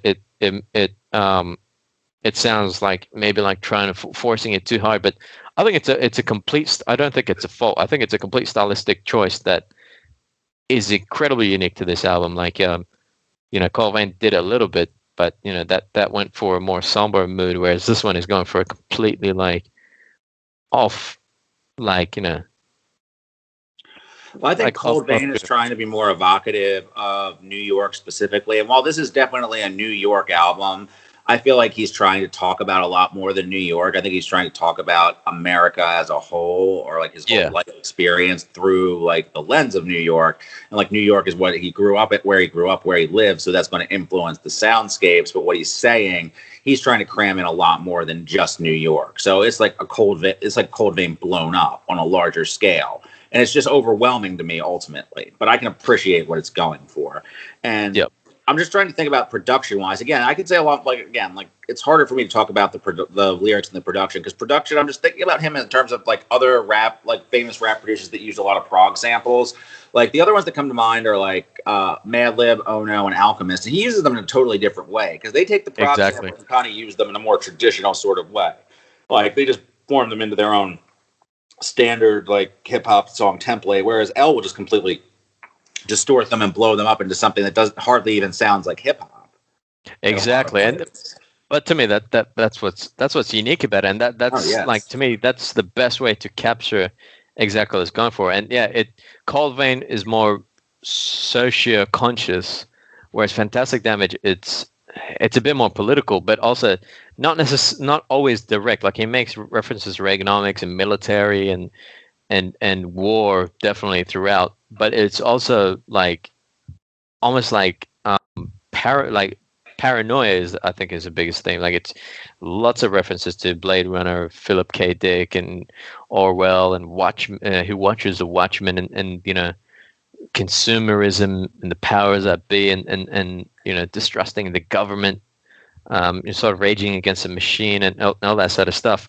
That's which it makes sense. I don't know how poor LP was growing up. Maybe he wasn't a black kid in the hood necessarily, but he was still a inner city white kid in New York. But so this is he wouldn't be talking about necessarily the ghetto, but this is what he opens his window and feels and sees during that time. But just like like the drones that he uses underneath these, like the gritty lo-fi drums and the like the mechanical, like robotic like turntable scratching and like the beats are just like jump from sample to sample and even like he even has like droning sounds that like finish from one track and they seep in and almost like create the basis of like the next track, which is something I only picked up recently. He does that especially towards the second half of the album. It's just fantastic. But like, oh yeah, so I sat down and I read through the lyrics of each of these, and like, there's some really really great stuff here.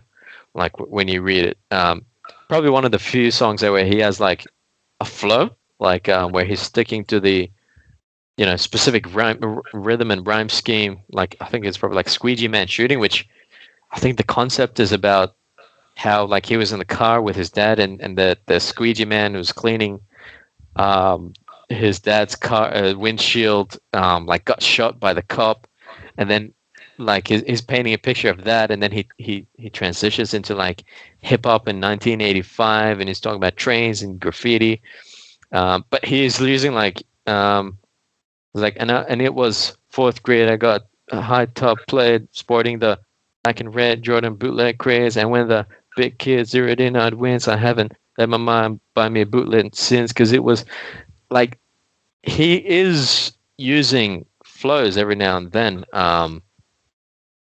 where like for example that track where it's a bit more, when you read into it, it's like reminiscing, but then for other tracks like Deep Space 9mm, where it's just super paranoid dystopian and he's just rapping outside of the pocket all the time.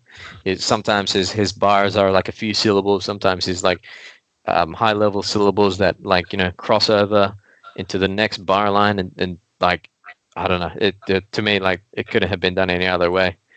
But yeah, there's just I know you said that the song DeLorean, you didn't like Aesop Rock on that song.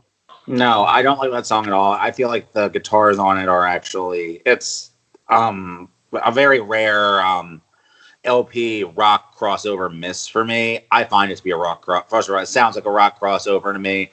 It has like almost a new metal tinge to it. I don't like the way Aesop's voice sounds on it. That would be an example of the vocal effects. It's like more like a vocal filter almost. I don't know if they're using filters on their voices. It sounds like they are. Yeah. I don't care for that song. That's one of my least favorite song here, and the beat is probably my least favorite beat on here. Oh, okay, I'm the complete opposite. That's easily one of my favorite beats, like DeLorean, and like it sounds like the beat sounds like a robot, like malfunctioning or something. Like I don't know. I can totally see like it's completely a matter of taste, but yeah, that's one of my favorites. And I just want to real quick. I know I'm probably like nerding out a bit too much reading verses, but Aesop Rock, I was reading into what he was saying. It's like a slash monikers backwards, haggle-proof, snaggletooth, fabulous Five Freddy. But then later he says like some of the rhyme schemes where it says I'm gonna spread the fuck out something precious, gavels for the guilty, rattlesnake bait for the snitches, cackles for the silky, shallow lake waits for the midgets, badges for the piggies that'll make hate seem less vicious, shackles for the filthy, battle break plates for your interest. I'm gonna strap your dignity down and see what bitch could bench press. Like that's the kind of stuff I like. Like I mean, there's some hot lines in there, but again, like it's overall like in the delivery of it that like the hot lines to me get lost. Like, I mean, I know again, that's what like specifically you listen for. And sometimes that works for me and sometimes it doesn't. It doesn't work for me there. Just the combination of sounds on that was unpleasant to me. The collaboration I really like on here is the Vast Air song. I think Vast is fucking hilarious on this song. I think his delivery is perfect. It's completely different Vast. Well, it's both the same Vast as on Cold Vein, because Vast almost always sounds the same, and kind of different because he's definitely not as like dour, not as downcast on this song. It's like as close to Vast sounds as he's ever going to have to having fun. And I think it's the most fun song on here on an album that's not particularly fun. It's sarcastic, if anything. And this is still a pretty sarcastic song. But I think Vast actually has my favorite verses on the album. That's so funny because that's probably They're one your of my least lesser favorite, favorite. aren't they? That's probably one of my lesser favorite. Like I thought the first Vast Air verse was just okay. I like the LP verse, but I thought the second Vast Air verse where he has like a whole bunch of Jimi Hendrix references and Yeah, he does it and it's really well. But I thought the beat was like really kind of meh and slow tempo and the beat is kind not great, but the verses are my favorites. yeah. I do love the reference to Cold Vein. Oh, that's one line we didn't mention from Cold Vein from a B-Boys Alpha, one of the best tracks. Oh yeah, that line. Where How did we opens not up with, mention that line? yeah, I sort of put a note, but I forgot. Yeah, I mean, yeah, you my If mother you said. listen to the album, you know exactly what line we're talking about. I feel dirty just repeating it, but LP references that line and he sort of makes fun of Vast Air, like in a way, where he says something like, "It's disgusting." Just fucking say it. His sucklets like Vast Air versus Mother reminder, and that's my B-boy alphanumeric vagina diner. That's the best line. That's L's best line on the album, dude. Like, I'm sorry, like that. That's like. He said, "Chick scream so loud you could hear it on my last album on Info Kill," and then if you replay Info Kill, he has a sample of like someone screaming as like the intro of a track, and it was like even the verse before that. He says, chick bit my head off, but the ass was magic. Should have seen the tattoo in her back of a praying mantis. Clutched my chest like Fred Sanford, and splashed her crack on some mad shit. Now baby's amp trying to walk on both hands backwards, moaning fantastic damage with her grill sunk in the mattress. Like that is cool, Keith. Like right there, That's pure cool, Keith. Like it is. That's what I like on it. That both throws back like the funny Cold Vein references, hearing Vast, fucking like it's all. It just feels like calling back to the L stuff that I actually liked, as opposed to this guy on this album. It's an evolution for sure, but I don't necessarily. It's like a painful stage in the evolution where it's somewhere between hip hop and the more. I think of All Asleep When You're Dead almost as an alt rock album because of all the features, and that's like the next progress in it. And then Run the Jewels is somewhere of like a fusion to me because like think about all the crossover fans they have. I think of them as kind of a crossover act. And they're definitely people's like sort of introduction act to hardcore hip hop, I would say. And people think of them as entry level. And again, I think I said this in the RTJ episode. There's nothing wrong with that. I think it's great that Al's gotten to that stage in the career where he can have that kind of success and notoriety. And I think he's a great artist for people to get into, and he can lead to people to a lot more, interesting music. Not that he in and of himself isn't very interesting, even if I go back and forth on some of his releases, much like this one. I think personally the best thing about this, aside from again, I think it's an admirable piece of work. I think that a lot of what you said about it has made me appreciate more in how it really truly encapsulates the paranoia of that time, that even growing through it, I felt without being able to articulate or truly realize, because I was just 16 years old. I was just starting to like fucking 16, 17 years old really realize how fucked shit was. Like everybody realizes that when they're 16 or 17, but shit was uniquely fucked at that specific point in time. And when he was writing it was prior to and immediately post 9/11. So that's such a unique point in time to have a snapshot of, and the twitchy, paranoid, just distorted feel of that, just mistrusting and just unsettled feel in the instrumentals, and the need to just spew as much words, much about everything around them as possible. That's no other album like it for sure. However or not I feel about it, at the very least on a lyrical and rap level, there is no other album like it. And I can totally understand why this would be some people's favorite album. Which I didn't understand before. I was just like, this is an album that people pretend to like. It's like people give me shit for loving Infinite Jest so much. It's like, oh, people don't actually read that. It's 1,000 pages long. You just pretend to like it. And it's like, no, fuck you. I actually enjoy it. Now I actually understand why people feel the way they do about this album. I still think a lot of the reviews at the time and the press kind of tie it back to the very beginning discussion about how I got into all this shit in the first place. It was a tokenist inclusion in rock magazines because it didn't sound like that kind of hip hop. And L was a white rapper, and they were covering it for the wrong reasons. And I think a lot of the magazines that were covering this music were the type of shit L was criticizing at the time. They were the media outlets that L was talking shit on. It's funny because I'm listening to Alaska a lot in Call Out Culture. I think they do a Def Jux versus Raucous episode, and even in the Cold Vein episode, it's more of a Def Jux and Cold Vein episode. It's so funny because he mentions how him and the other guys from Def Jux and Adam's Fam and Company Flow, they were huge fans of hip hop. I mean, that's how they got into hip hop. They grew up on hip hop. They were from New York and and Cali, and they grew up on like the most traditional of traditionalists, Big Daddy Kane, Rakim and whatnot. They were huge fans of hip hop, and they were just creating like they were just like the next evolutionary step of like those heavy lyrical and sample based hip hop. They're just taking that to the next step. But it's funny because the mainstream decided to go in a different step. But one thing that Alaska always says is that they hated their fans in a way, especially with especially Def Jux, because he said the more and more they got popular, the more they really hated going on tours because everyone on tour would be like, white nerdy boys or white frat boys who talked about how much they hate, like he would say like a kind of secretly racist, and they would hate hip hop and because of all the like some of the materialism, hedonism, but also some of the racial aspects of it. But the people participating in the art, it's the audience and it's the magazines and publications at the time that were pushing these images. But the people, the artists, they were hardcore hip hop fans, much more than their listeners. Like they were students of the game. They understood like what made hip hop great, and they were just doing their own take on it.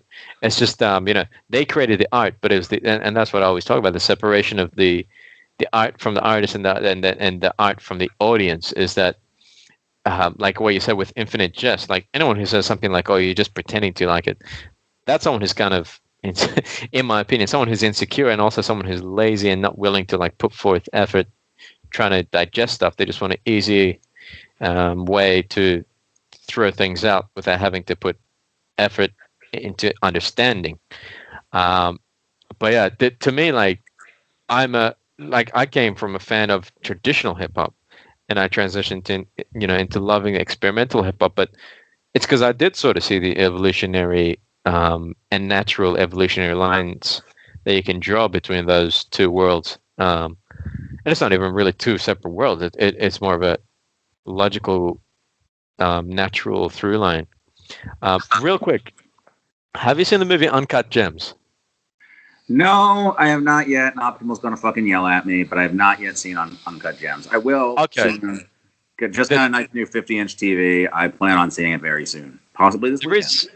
The reason why I bring it up, because literally just as we were talking about Fantastic Damage, I was like, man, Uncut Gems is like it's like Fantastic Damage in a movie, where Uncut Gems, man, incredible movie, directed by the Safdie brothers, starring Adam Sandler, probably his best performance, easily his best performance since Punch Drunk Love. But the whole movie, it's the most frantic, it's the most like anxiety-inducing movie ever, and it's all through the direction, like, and the soundtrack by One Trick Point Never, but the direction. These guys have so much overlapping dialogue and so much stuff happening at screen at once. Like Adam Sandler, he's like a gambling addict, and like he has all of these loan sharks chasing him the entire movie. Like, where's my money? Where's my money? And this is like New York, I think. And he's like, where's my money? And like all these people are like, oh, you owe me money. He's like, yeah, I'll get it. And then as soon as he gets something, this is no spoilers, by the way, this is just the premise. As soon as he gets something, like he gets money or something, instead of paying back his debts, he's like betting it to try and get more money out of it. And while he's doing that, there's other people like talking on top, and there's like all of this overlapping dialogue and all these characters talking on top of each other. I recommended this movie to so many people, and about half of the people, well, one person in particular who she suffers from like a lot of anxiety. She couldn't finish like 20 minutes in because she said it like literally was giving her a anxiety attack.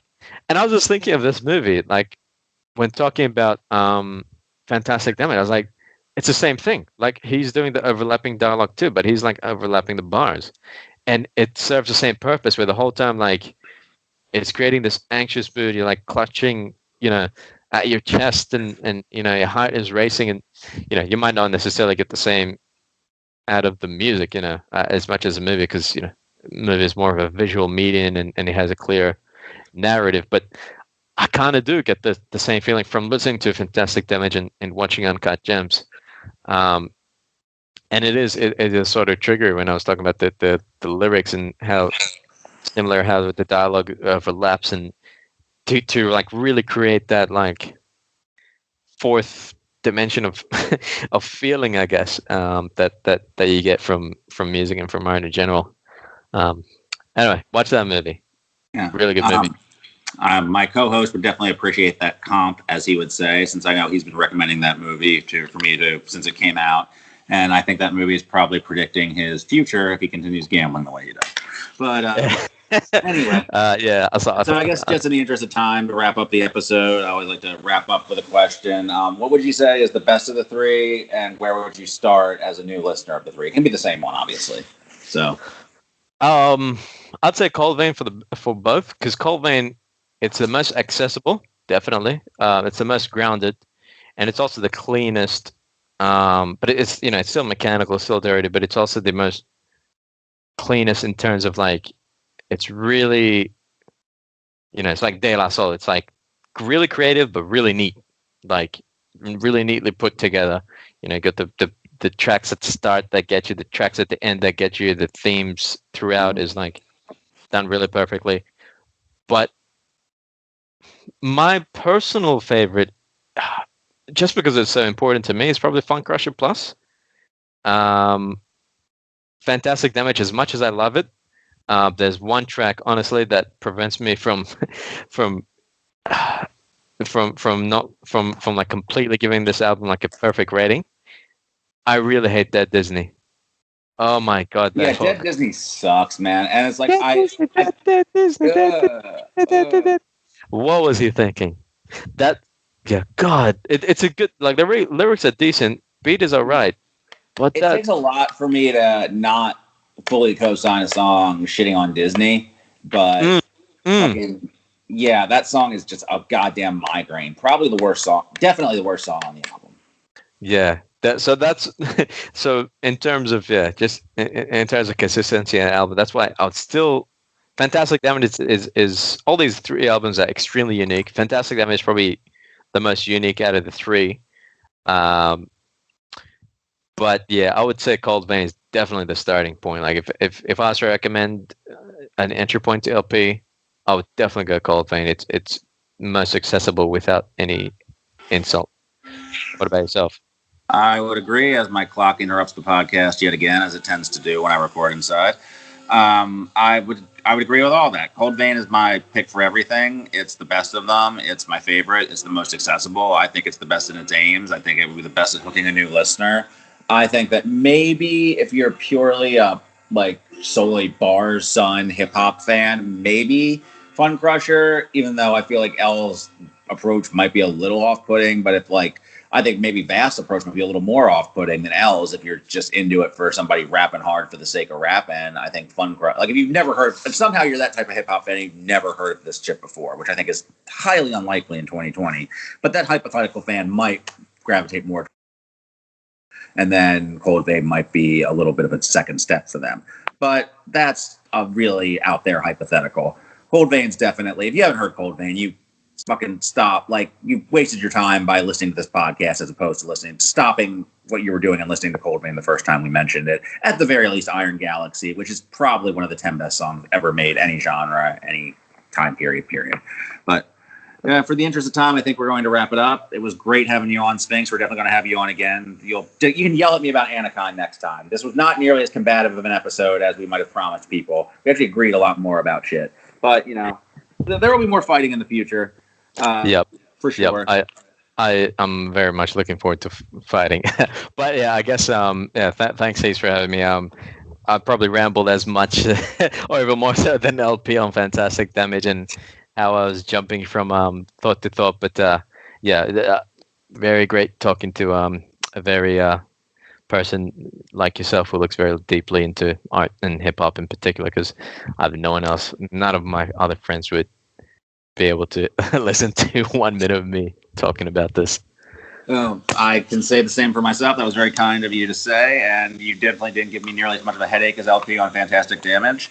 And we are living off borrowed time, and our outro music is Stagnated Pace by Can-Kick. See you next week. It ain't gonna never stop. It ain't gonna never stop. It ain't gonna never stop. It ain't gonna never stop. It ain't gonna never stop. It ain't gonna never stop. It ain't gonna never stop.